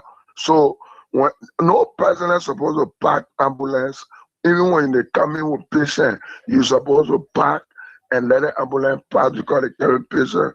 But for what the people see, one thing I like about the Liberian people, you can see them sitting on the side. But when they're ready to act, you can say, oh, we thought the people left us. But don't forget that the Liberian people, they are suffering. Look at the thing you said this morning on the radio about whether government, whether the government can give. Only one person I can tell you, in the Republic of Liberia, when the government are coming to power, they were all in the slum. As we speak, to even enter my community, a resident of this community for the past 57 unbroken years, my community, none of them have ever entered their community. We hear at our level, my people, we stay fighting it together. So please, there's nothing to do. I'm kindly asking the government to release those people that they got in jail, or it will intensify. That's my appeal. Let those people come from jail this morning. Y'all sit around the table and be able to discuss. Thank you very much. Thank you so much. Segment from 12th Street. Good morning. Call us back on this number 07779599959 0881871670. Our WhatsApp number +231 777959959. We're talking about the health. Segment is appealing to the government or the authorities to release, and the very people who are working with this government under this administration, in authorities at the Ministry of Health in the county, they were protesting about this same issue. This caller, good morning. Good morning, sir. Sheriff. Good morning, sir. Your name and where you join us from? Yeah, I'm Mr. Smith, calling from the Ralphie Highway, sir. Let's say good to have you on the platform, sir. Yeah, Sheriff, every day when we hear your voice on the radio, we always pray for guardians. We always pray that God will protect you and guide you and strengthen you every day. By His grace. For the good job that you are doing for the nation. To the issue, Sheriff, this morning you outlined two things. But now we are busy on one. I heard you saying carefully that a lady was brought naked from the bathroom and she was arrested by police. And, by the DEA. By the DEA, I don't know for what reason. They said they suspect her the house of that she's trading in drugs. She had just come from the bathroom, butt naked, and they were bursting in the house. All right. I have the video. So that speaks to us that no justice for the poor. To the issue of the nurses, you are only speaking of what they call the hospital in the Phoebe hospital. But from my own perspective, from what I see, I think all the government hospitals, including even the hospital in Nigutan, they call JFK, the Redemption, all the government hospitals, the government need to do more. Not only the Phoebe, because the hospital at how they call Nigutan, recently one of my nieces gave birth there. And with all the bill, it says you bring $29,000 Liberian dollars.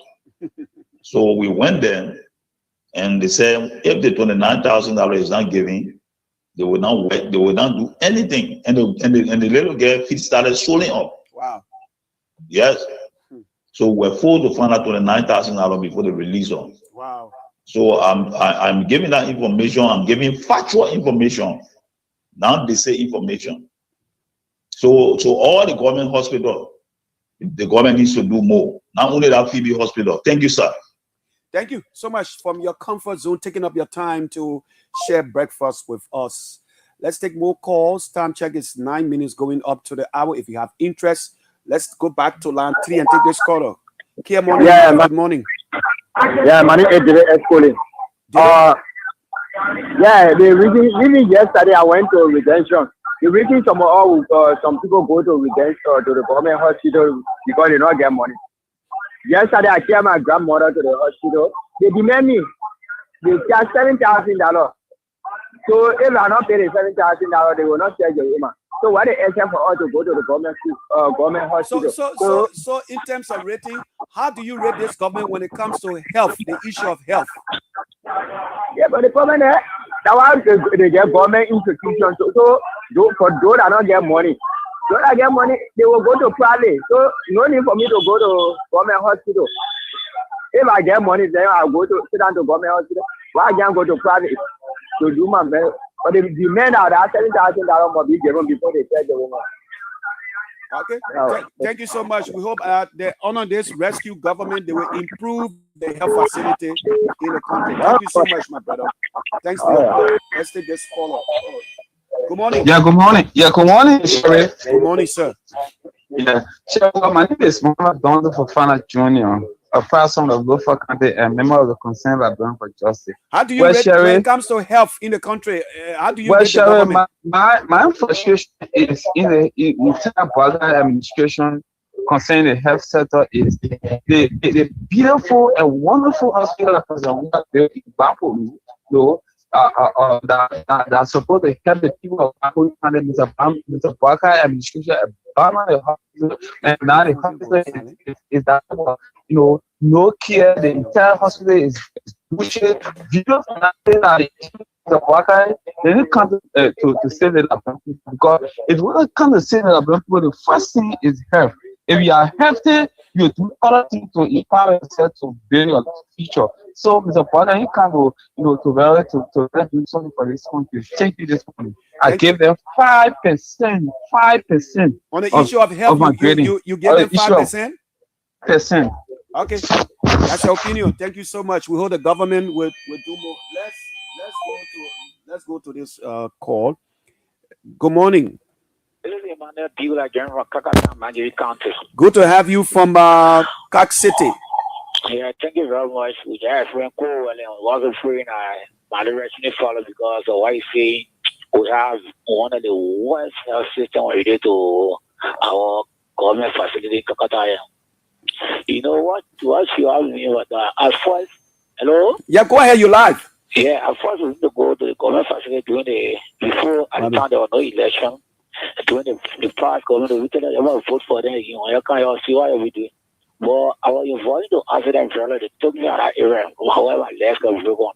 There's a something called fee for service, and I still sitting on the screen. I just sit one day on the radio on my phone. You get the call fee for service. If you request and you pay for your treatment, or not be your treatment, the limit they may do your medicine now, you're gone. Because you imping and the caretaker not to provide you. I want to go because they want to absorb again. They are allowed caretaker to keep inside. Yeah, and I'm not happy to do it. When they give the judge, you see the judge can run the waste bed, instead they can run the pharmacy. So for me, my main reason of going to government was because I believe I have a lot of experience and they have qualified nurses and doctors. That's why I choose all the private places because for the backward I have we refer to the government facility. But the government facility when you go there, you feel disappointed. So when you can't. Hello? Yeah. Good morning. Sherry. Yes, sir.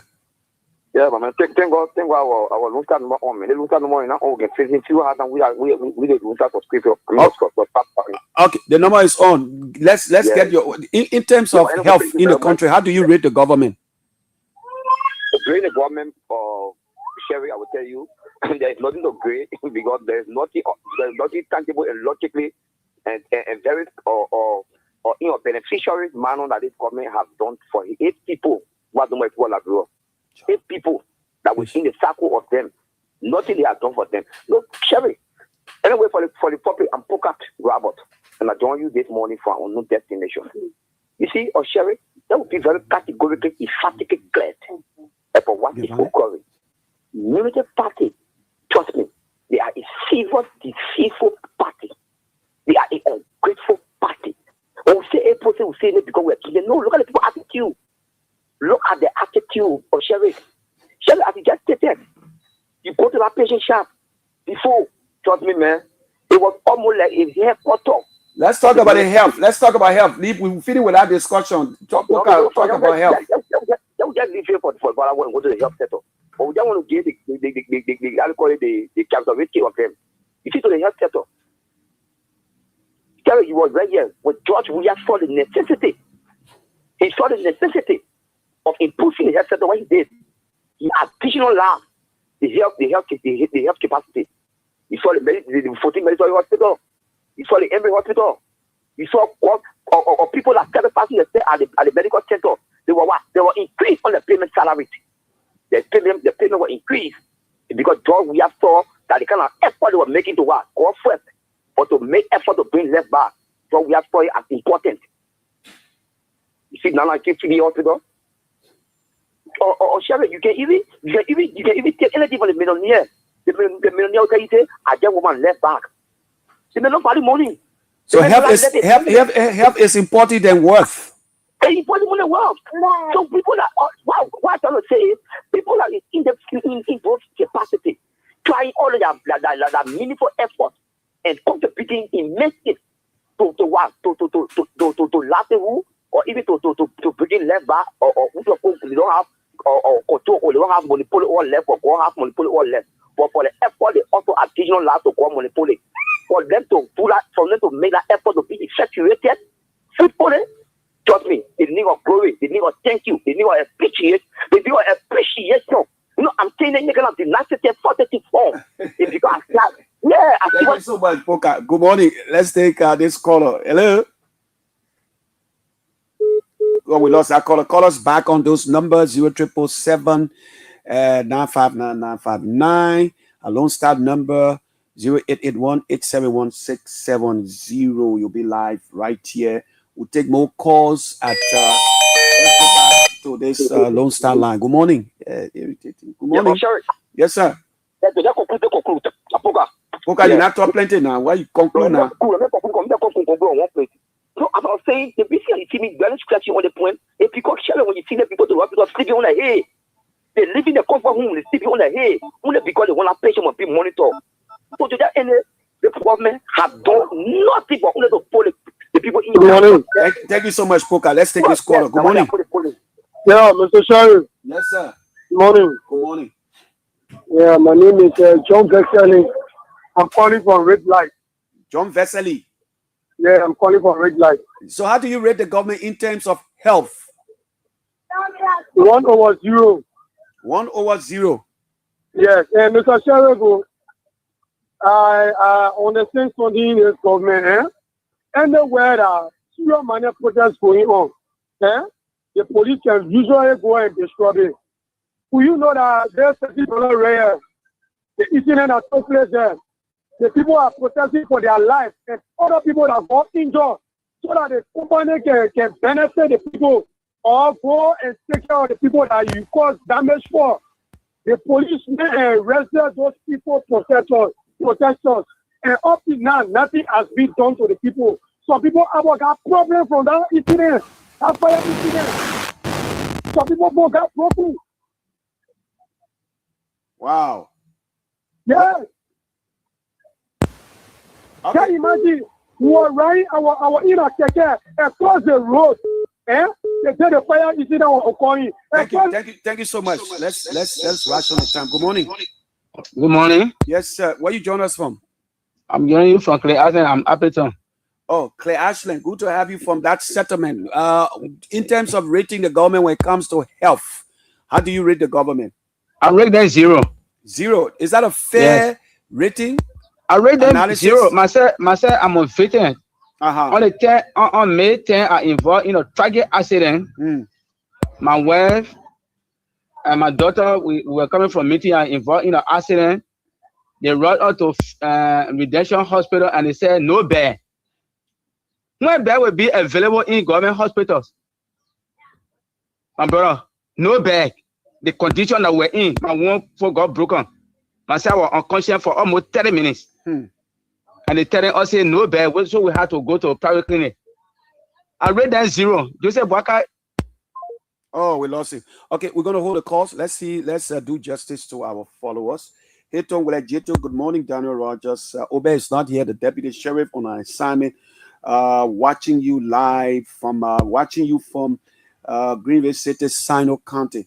Alex Estape sounds like Alex Jawa, the Show Me Love, the pastor. Alex Estape, good morning.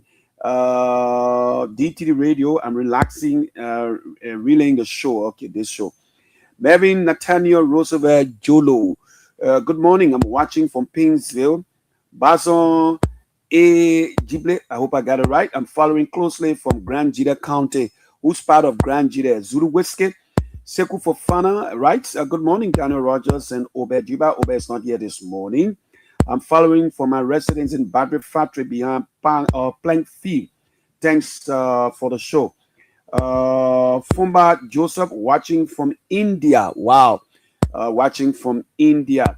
Achi M. Scott following from my home, Johnson Street, Soniwen community. Like we say, from the slump of Soniwen to the top of the executive mansion. Jacob Musa Kwe, I'm following from the headquarters of the Innovative Youth Alliance in Dole community. Share the videos, continue to send your comments. We're going to take a short breather. Or should we take a break? Or we just go straight to the local dailies? They will bring you the story. The LFA have expelled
Okay, it's time to stop by the offices of the local dailies, a regular segment here on Kear Morning Live, KML. The Daily Observer, the newspaper, the Improva Daily is also here. The Oracle News Daily, the Independent newspaper, and the Analyst newspaper. Our first up is the analyst. The motto says, for those who strive for a better Liberia. Good morning to the original country mayor of District 11. He's proud to be associated with this segment, the local dailies, where we bring you the front and back pages of the local dailies. Thanks so much for viewing, listening, or watching on the Tuesday presentation, 7 July, on, of course, Kear Radio. Volume 27, number 168. Get a copy of the paper. We brought you the motto already, for those who strive for a better Liberia, whatever the occasion, whatever you following from. God bless you. If you're celebrating your birthday today, whatever the occasion, let me say good morning to a fearless Josh Usman Feka. Good morning to you, criminal Kosi Josh Usman Feka, the county attorney Richard Scott. Very serious law petitioner. The front page says MOJ charges Paul King, sent him to Central Prison awaiting trial.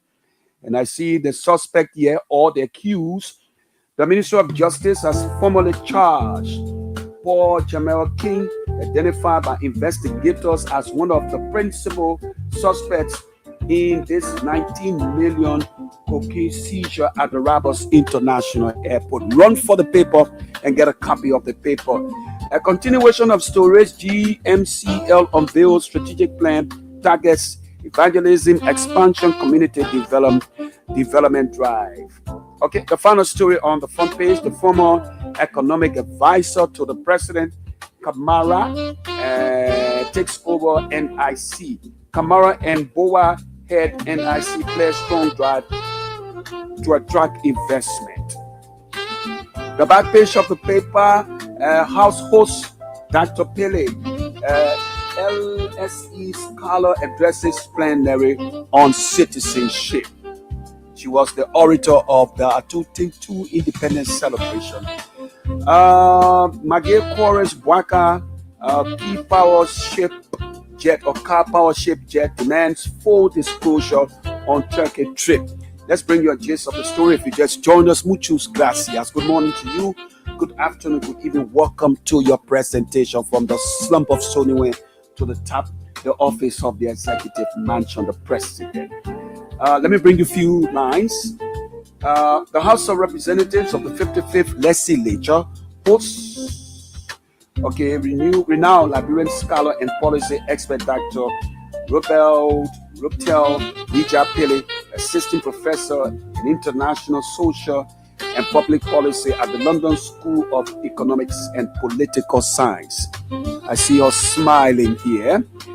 Maggie Quares, Maggie County Senator Nathaniel Faloma Gay has ignited a fresh political debate by demanding that the Bwaka administration explain the circumstances surrounding President Joseph Human Bwaka's official trip to Turkey, including reports that the Liberian leader traveled aboard a private aircraft linked to a car power ship, a Turkish engine or energy company that has previously sought a power generation agreement in Liberia. The opposition lawmaker insists that government must disclose who financed the trip and address what he described as legitimate concerns over transparency and the potential appearance of a conflict of interest, questions the executive mansion had not answered as of press time, despite the administration's repeated public comments to integrity, accountability, and good governance. Moses never walk alone, Carter.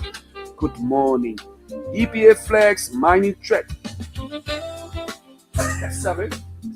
Says excavators and dredges reverse drivers, forests nationwide.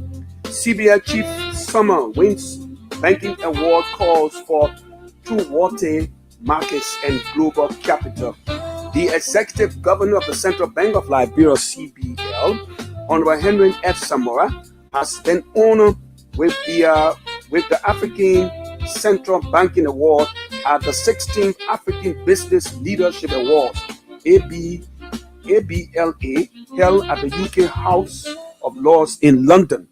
The recognition of his leadership in advancing monetary stability, financial sector development, financial inclusion, and institutional reforms in Liberia. Thanks to the governor of the Central Bank of Liberia, we will commend what is commendable and condemn what is condemnable. Congratulations to you, sir. He is the Central Bank governor. The editorial says Common Cross Senate line deserve respect. That does it for the analyst newspaper. Next on the stand is a Daily Observer newspaper. If you're crossing, please. Most of the drivers park with the head of the car and the butt on the road, right? Okay. So, madam, is the game over? Okay. So, continuation of the front and back pages and inside page of the local dailies is a segment here. The general will come on at 10:30, right?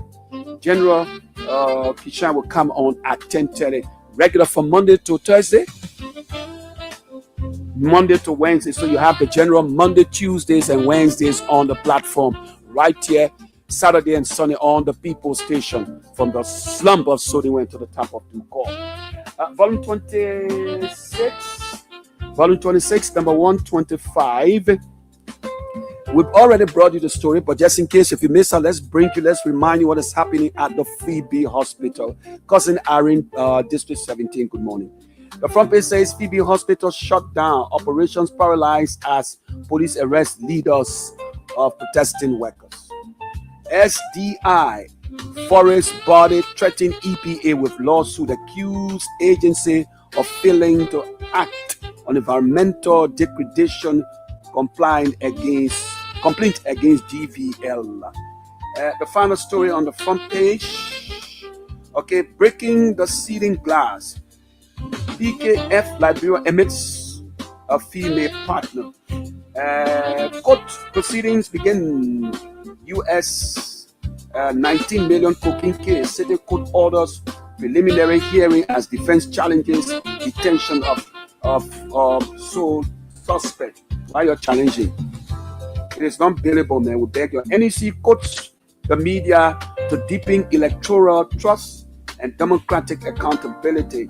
Communications strategic review signals shift toward greater transparency, stronger media partnership, and more resilient election. I see PUF president here on the back page of the paper. Let's see, we have an editorial. Do we have an editorial? Do we have an editorial in the Daily Observer newspaper? And the editorial says, has the state tested its own case? Get a copy of the paper, Reading is Knowledge. The original countryman, how are you this morning? The nation's news since 1989 will bring you the front and back pages of the local dailies with your fearless sheriff. Times are hard, everybody going crazy, everybody going banana, everybody going zepsy, including my producer, my madam, and my cousin, son George. Volume 37, number 051. Get a copy of the paper. The editorial says why the public must be adequately informed. The nation's news since 1989. The top story here. She refused me in bed for months. Men accused of wives' murder speaks out in court. He said, man say he want eat something, and the Jew said no. So he said, if I can't have you, there's a song say it goes like this: if I can't have you, I don't want nobody, baby. So the man said, if he can't have a wife, you will kill her. Yeah, get the people life. The front page, both banner headline of the paper: wasting water on dog's back. Global Methodist Church on government approach to drug fight. Several found guilty in Liberia's largest human trafficking case. And I see the SGF fire. There's the Solicitor General of the Republic of Liberia. We flip you to the back page of the paper. Get a copy of the paper. Reading is knowledge. The more you read, you expand your knowledge, your brain open.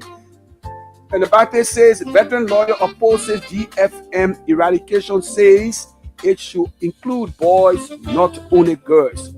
Consider Dr. Reverend, one of those who wrote the Constitution, consider Reverend Dr. Pierre Brown, the constitutional lawyer. Good morning to you.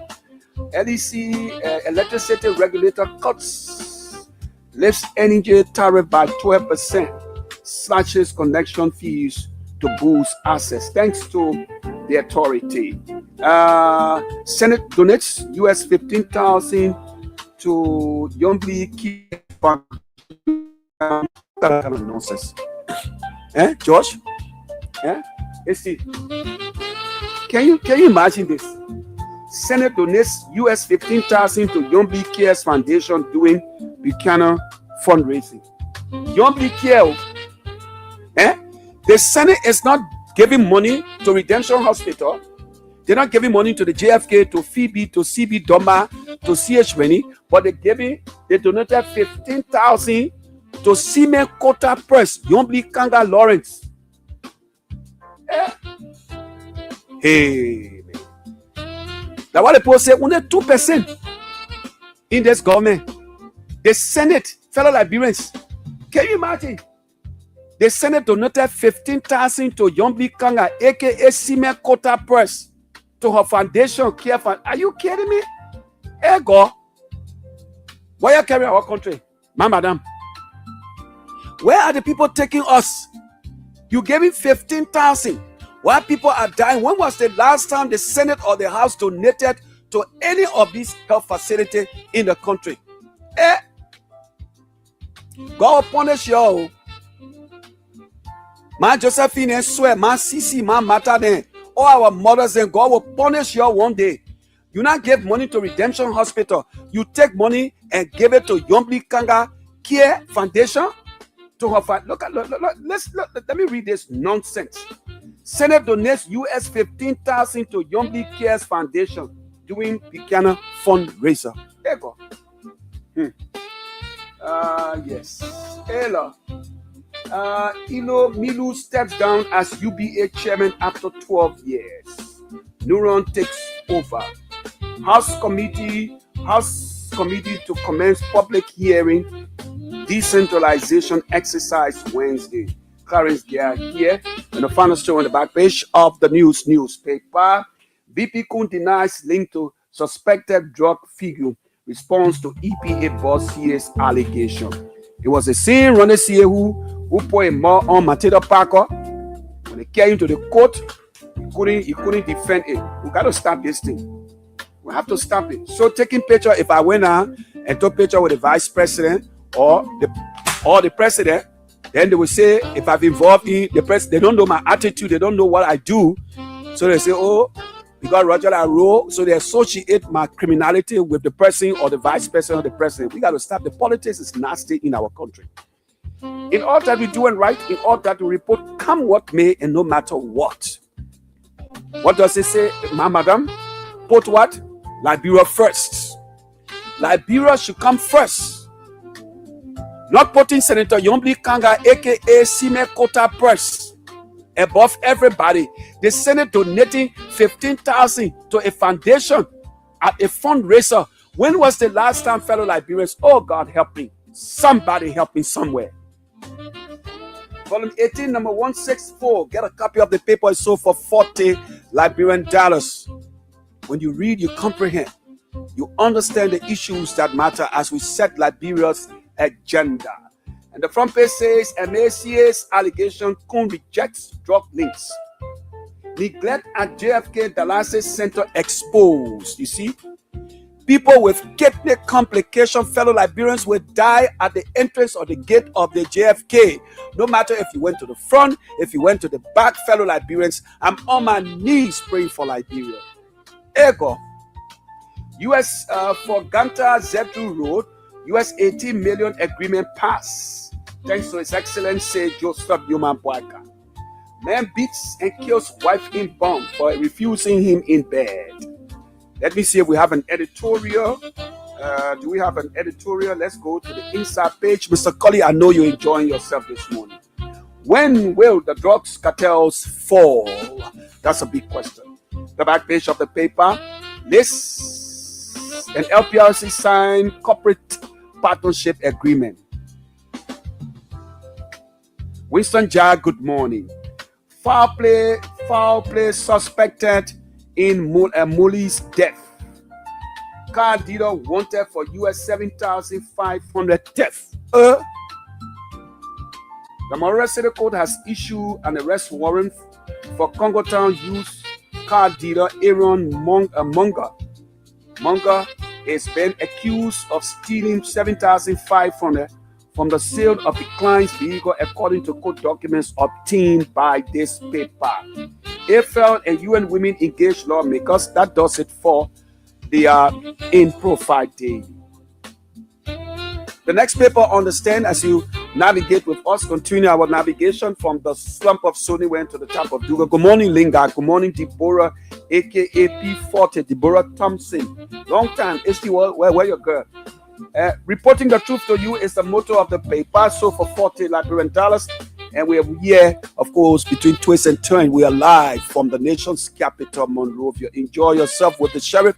The breakfast is juicy. Economist once Africa faces prolonged crunch. Trade Forum aims to strengthen economic ties with Nigeria. And the front page says AU's plan to move to 21.3 million military equipment to Liberia hits crisis.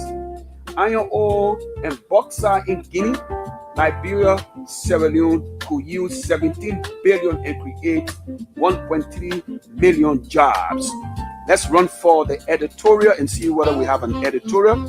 Good morning to you, wherever you are navigating. Let's see if we have an editorial. We have a commentary coming up written by Boniface Satuno. I don't see the editorial. Okay, let's not waste time because time is of the essence.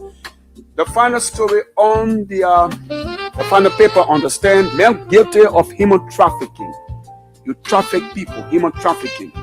Liberia's most investigative newspaper is the Analyst News. That's the Independent of Sam O.D.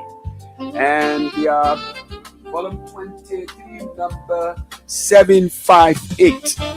The editorial says, despite the harsh economy, we shall triumph.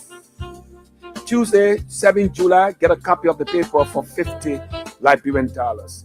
And the front page says, MCC rejects claim of students abandoned in China, sets record straight. The final story of the paper, I'm not connected to drugs, VP Kuhn assets. And we roll you to the back page of the paper. We are there. It's all about, they say, the man who said he paid for his job, according to people. They say the president can do nothing to him. He's Sekou Lusuni Dukle at the MPA. Let's take a briefer. We'll come back. We got more for you on the platform. This is Kear Morning Live, KML. My producers are here, and we are navigating to you from the slump of Sonyware to the top of the executive mansion.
used as ambulances in the night.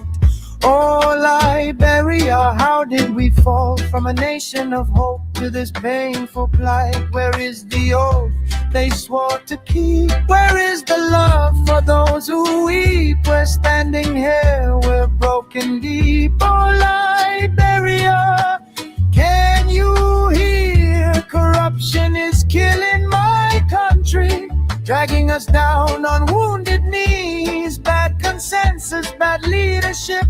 How long will this suffering be? Unconscious leaders guiding blind, leaving the people lost behind. Liberia, my home, my soul is crying. Oh, Liberia, my home, my soul is crying. Where are we going? Where are we going? And this listener writes, good morning, Rogers, and thanks for your usual informative program as usual. Please tell Senator McGay to go sleep. It is he that spoiled the assets recovery team on his watch. Kear Morning Live, KML on a Tuesday morning, wherever you are navigating. Thanks for joining us and viewing. This is the platform where we bring you the issues that matter, setting Liberia's agenda. Olu Briggs, good morning to you, Chief Intelligence, Liberia National Police, Republic of Liberia. Let's bring you this story from the FA. Good morning to Mustafa Araji. He's the president. Then we'll bring you the commentary written by Boniface D. Satu. Okay. LFA expels FC Fase President Kaseko over statutory violations. Monrovia, Liberia, July 6, 2026. The Liberia Football Association, or LFA, Grievance and Disciplinary Committee has announced the expulsion of FC Fase President and Chief Executive Officer Kase Anthony Cole from the association and all football-related activities after finding him guilty of breaching the governing statutes of the LFA and FIFA. The committee's decision followed a formal complaint submitted by Milton Yoko, president of Small Town Football Academy, alleging that Cole violated football regulations by taking an internal football dispute before an ordinary court. Following its review, the committee concluded that Cole's decision to seek an injunction against the Liberia Football Association through the civil law, through the civil court systems or system constituted a serious violation of the association status.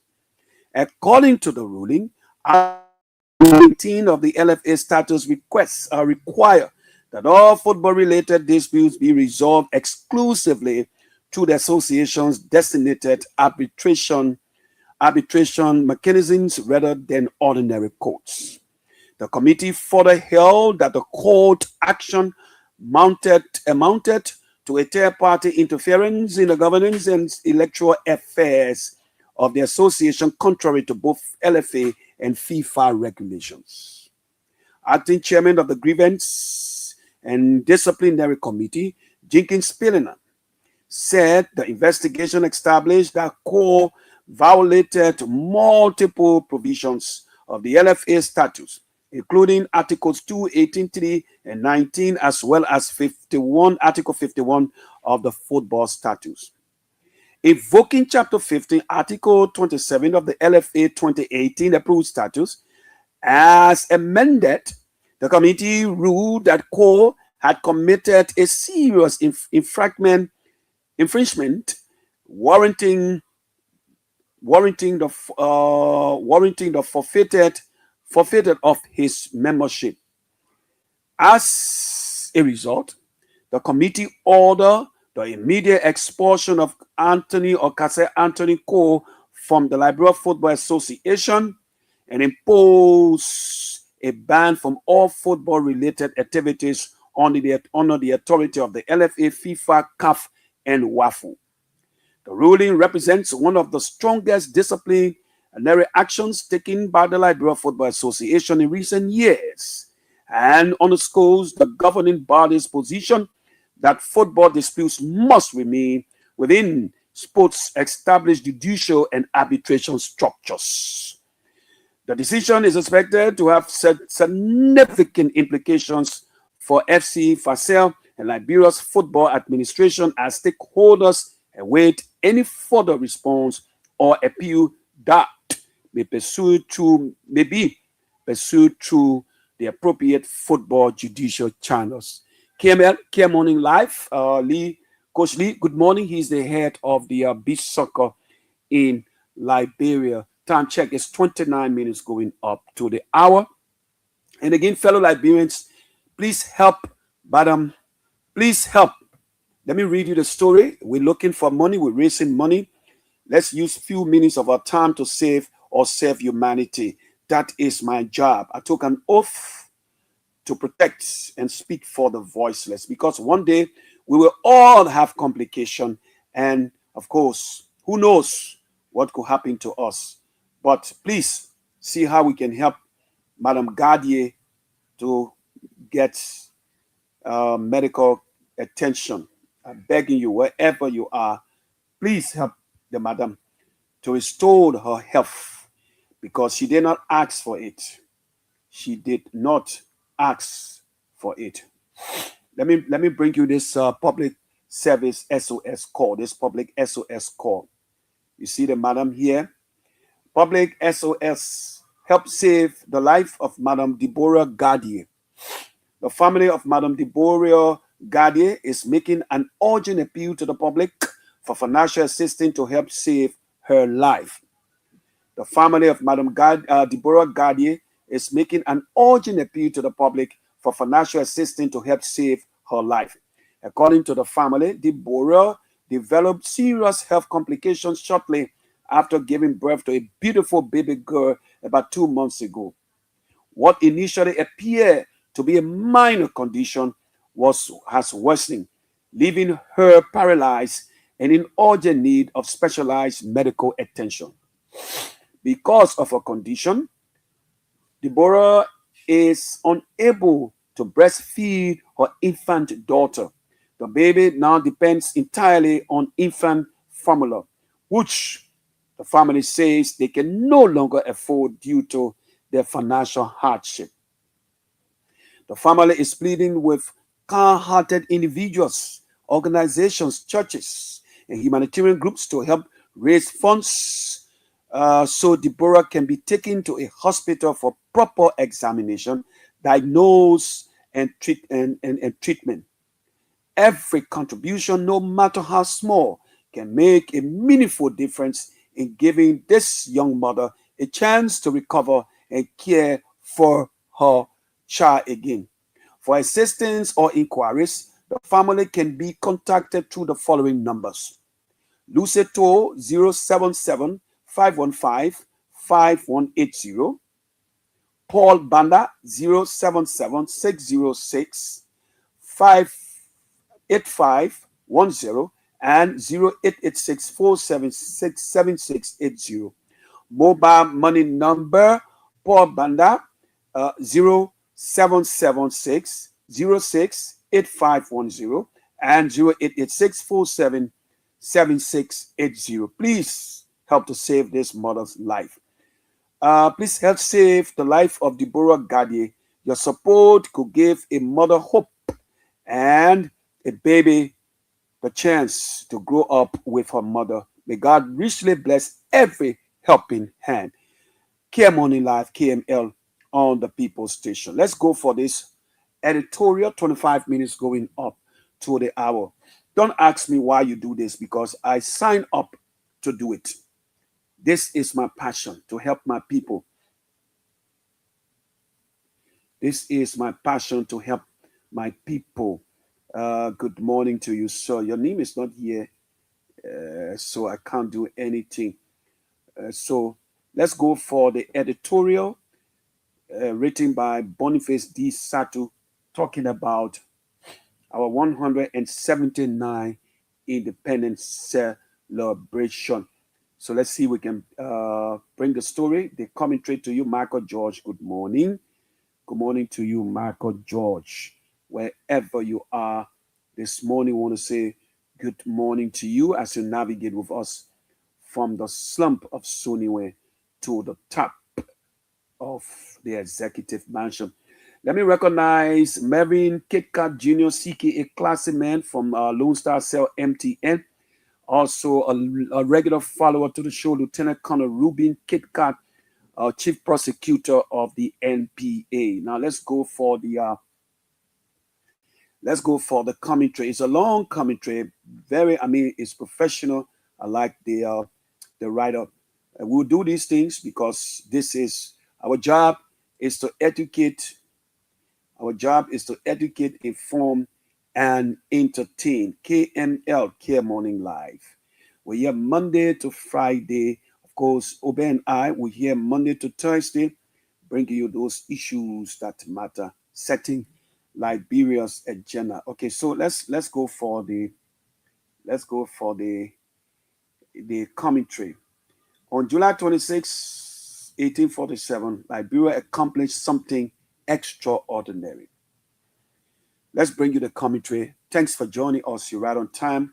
We got more time to be here with you. So let's go through the commentary. Sit back, relax wherever you are. You're driving to work or you're having your cup of coffee or your tea. Don't put too much sugar.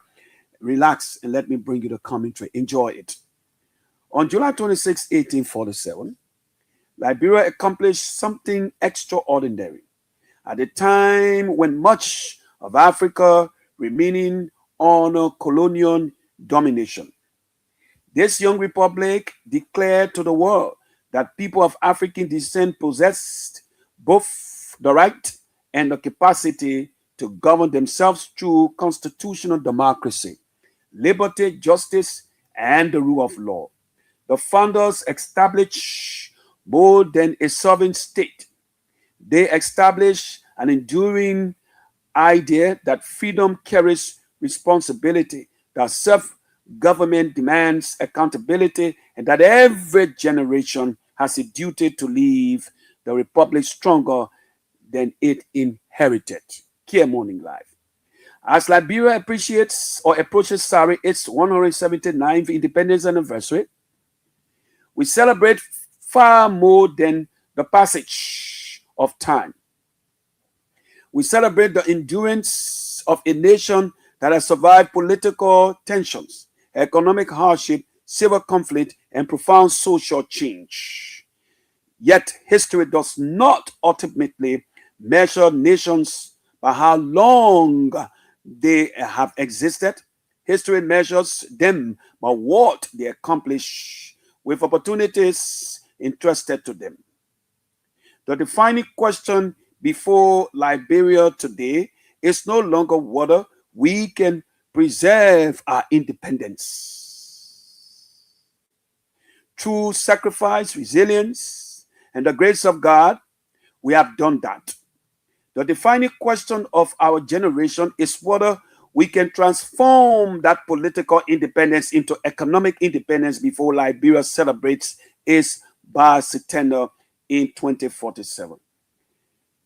Recently, through the Reader's Digest Commentary Network, I asked a simple question.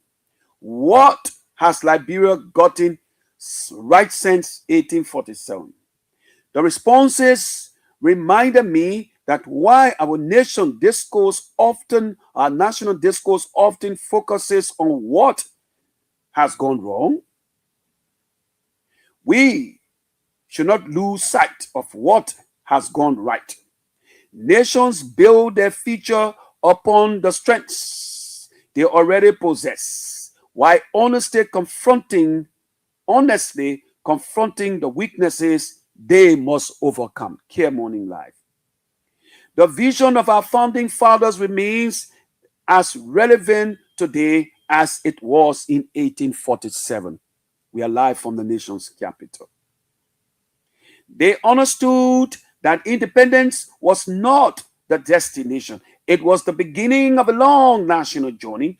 Their work established the foundation. The responsibility for completing the structure has always belonged to those who follow us, the people.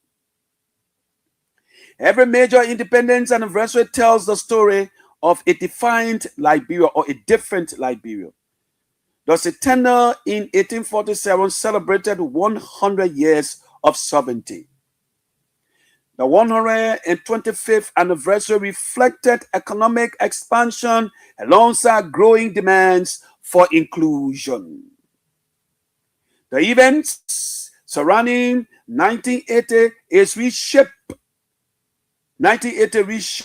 the nation's political landscape, while the civil conflict that followed interrupted development and tested the very survival of the republic.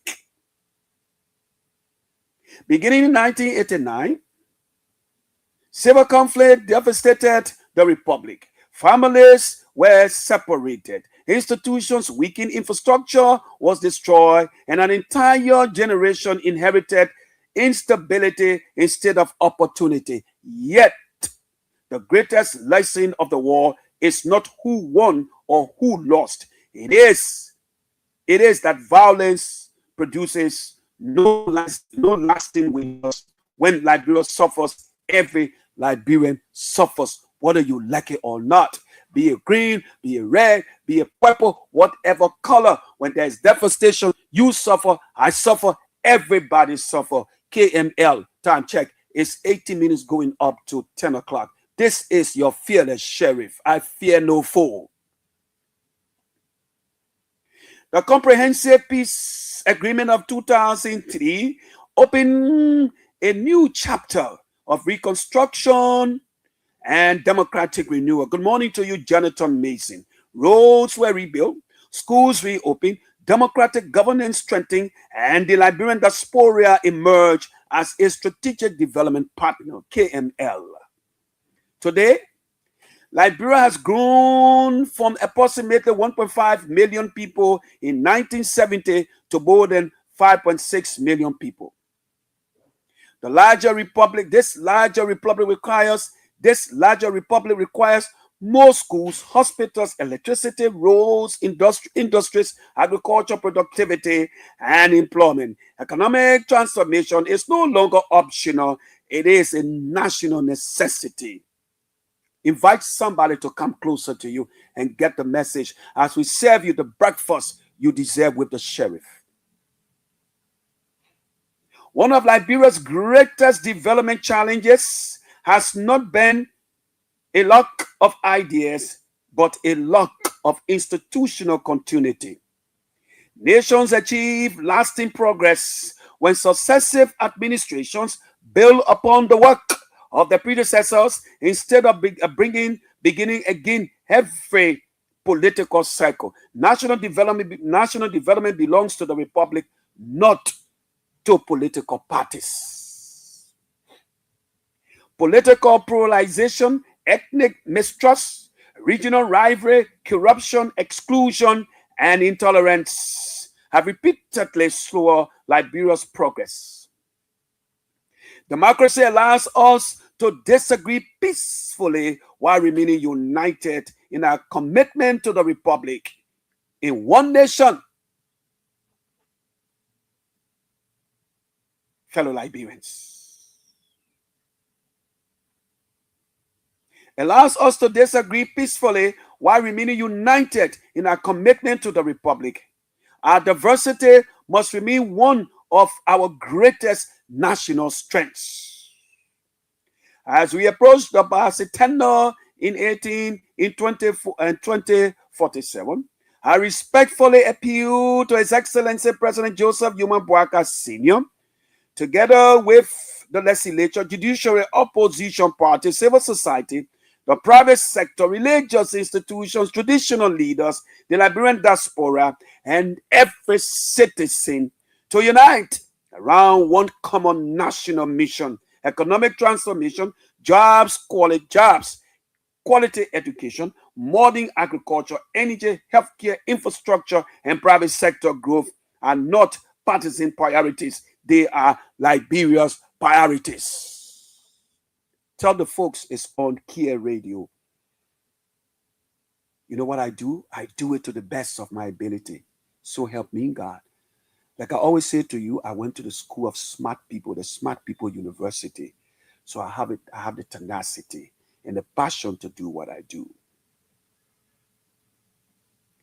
The greatest tribute we can offer our founding fathers is not merely to celebrate the republic they established, it is to leave future generations a stronger republic than the one we inherited. The first 179 years challenged Liberians to preserve the republic through sacrifice and resilience. The next 21 years must be remembered as the period during which Liberians united to transform the republic into a prosperous, competitive, inclusive, and economically dependent nation. Joseph Yanku, good morning. Our founding fathers secure our political independence. Our generation must secure our economic independence. Political independence gave Liberia's freedom. Economic transformation will secure its future. One nation, one people, one purpose. Happy 179th Independence Anniversary, Liberia. KML, Kear Morning Live. What do you make of the commentary written by Boniface Satu from where we sit? Time check is 12 minutes going up to 10 o'clock. Do you want to chip in? We talk about posterity. Our founding fathers laid the foundation. Why other countries ruled by colonial masters, the founding fathers in 1847 decided we must have an independent. How do we guide it? It is not about political party. It is about us passing on to the next generation. Our generation is gradually filling out. Do you have interest in the commentary? We are going to celebrate 179 years of existence. The framers, those who build the foundation. Do you have interest? What do you make about what is your opinion, your thoughts about the commentary written by a prolific writer, Boniface D. Satu? And Boniface, the former executive chair of the Road Fund, of the National Road Fund. He has a success story. We could go on analyzing, profiling him. Tomorrow, we'll deal exclusively, the deputy sheriff will be here, exclusively with the judge of the 13th Judicial Circuit Court in Magibi County, stationed there in Park City, Kakata. Let me say good morning to all of you navigating. Jimmy Smith, good morning. Jimmy Smith Sr., Mr. Smith Sr., good morning. And to all of you, Linga, good morning. I know times are hard. We'll get there. We will get there. It is well, it is well, it is well with my soul. Don't give up. Don't commit suicide. And don't drive too fast. Don't drink and drive. Don't get drunk and drive. Too many lives have been lost. I'm calling on the traffic management to wake up, along with the traffic division at the Liberian National Police and safety division to wake up. Too many people are losing their lives. A graduating senior died in a tragic accident. Batawi manager, Waterfall, that Batawi, the manager, died in that accident. A man who got his master's from India died in that tragic accident. In the Swakoko, SKT, and around that era ST, why are they going? Why run so fast? Where are you going? So you're taking yourself across the bridge because as far as you're concerned, you tire. You ain't what the temptation because times are hard. But I will not kill myself. Death is inevitable. Like I said, today I'm here, tomorrow I could be gone. I'll be history and all the positives and the negatives. But in my opinion, there will be more positive because you know what? I will say to this in this public manner, I'll be your redemption. I dare my madam to say, Kira. According to HT, having matter, my producer, he said he's going to heaven. Let's take this caller. Good morning. Hello. Good morning. We lost the caller. All right, call us back. Let's take a few minutes of your time. We've got 4 more minutes to be here. What is your opinion about the commentary? You can call us also on our Lone Star number. Those numbers to call are 0777-959-959. Lone Star number 0881-781-670. If you want to add your voice to the commentary as we celebrate 170 years independence of our independence. Do you care? I know many of you listening, sometimes you just want to be a silent listener or listeners. We're inching into time. Time is of the essence. Let's see, we can take call on this issue. But what do you make of the intellectual property of Boniface Satu? A brilliant commentary written by Boniface Satu, reminding Liberians, all of us, of our shared responsibility. Like I said, tomorrow we deal with Josh Siafa. He released Michael U.S. Brown. On what basis? According to the release document, there were 2 individuals signed, and those people needs to be arrested. Are they also in essential? We want to know. This time for Michael U.S. Brown, $19.2 million drug case. So the judge need to be held accountable. Good morning. Good morning. What's happening? What's happening? Good morning. Hello? Good morning. Hello? What's happening with the line again? Josh, what's happening with this line? Hmm? Huh?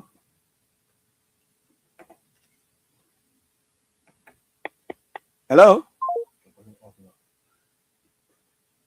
You're changing something? Okay, just call back. Let's see, we can take 2 calls, 2 or 3 calls. Good morning. Yeah, good morning. Yes, sir. Yeah, you get me, no? Yes, you are. What is your thought on the issue of our 179th anniversary? What did you take from what I just read? Yeah, what you said, but what I will tell you, No. I think You're coming in faint. You need to raise your voice. okay, I said I think the old man when he took over as president for this country, he started to connect this country. At least to put the country on the map. So he's doing well. For me, I think even Africa, they are still to it. So the old man is doing well. But we're not discussing the old man, we're discussing the commentary I just read. Yeah, the commentary you read, he said that, we spent 100 and some more years. Where is the improvement of it? So I'm trying to tell you, this particular woman, I think when you go for a 210, I think... Thank you. We go for what? 210. That's what we're discussing. We talk about commentary. The man talking about the woman will go for 210. What? 210 and without. The strong that is stronger will survive. Under this administration, another 6 years. Wow, the Liberian people will decide that one. But for me, anyway, we gotta go, right? Is there new comments? Do we have? I need my glasses. There are new comments, but yeah, I really need my glasses. You can't, because seeing for over there is kind of blurred, but I see new comments there. But tomorrow we'll try to do our best to read it. Well, tomorrow the deputy and I will be around on behalf of myself, George HT, aka Mambadam Tucson, and the station manager, the CEO, the general. To all of you, God bless you. We'll talk to you. We'll serve you breakfast tomorrow morning. As always, continue to follow your 24/7 radio station, Kear Radio. This is the People's Station. God bless you. Goodbye.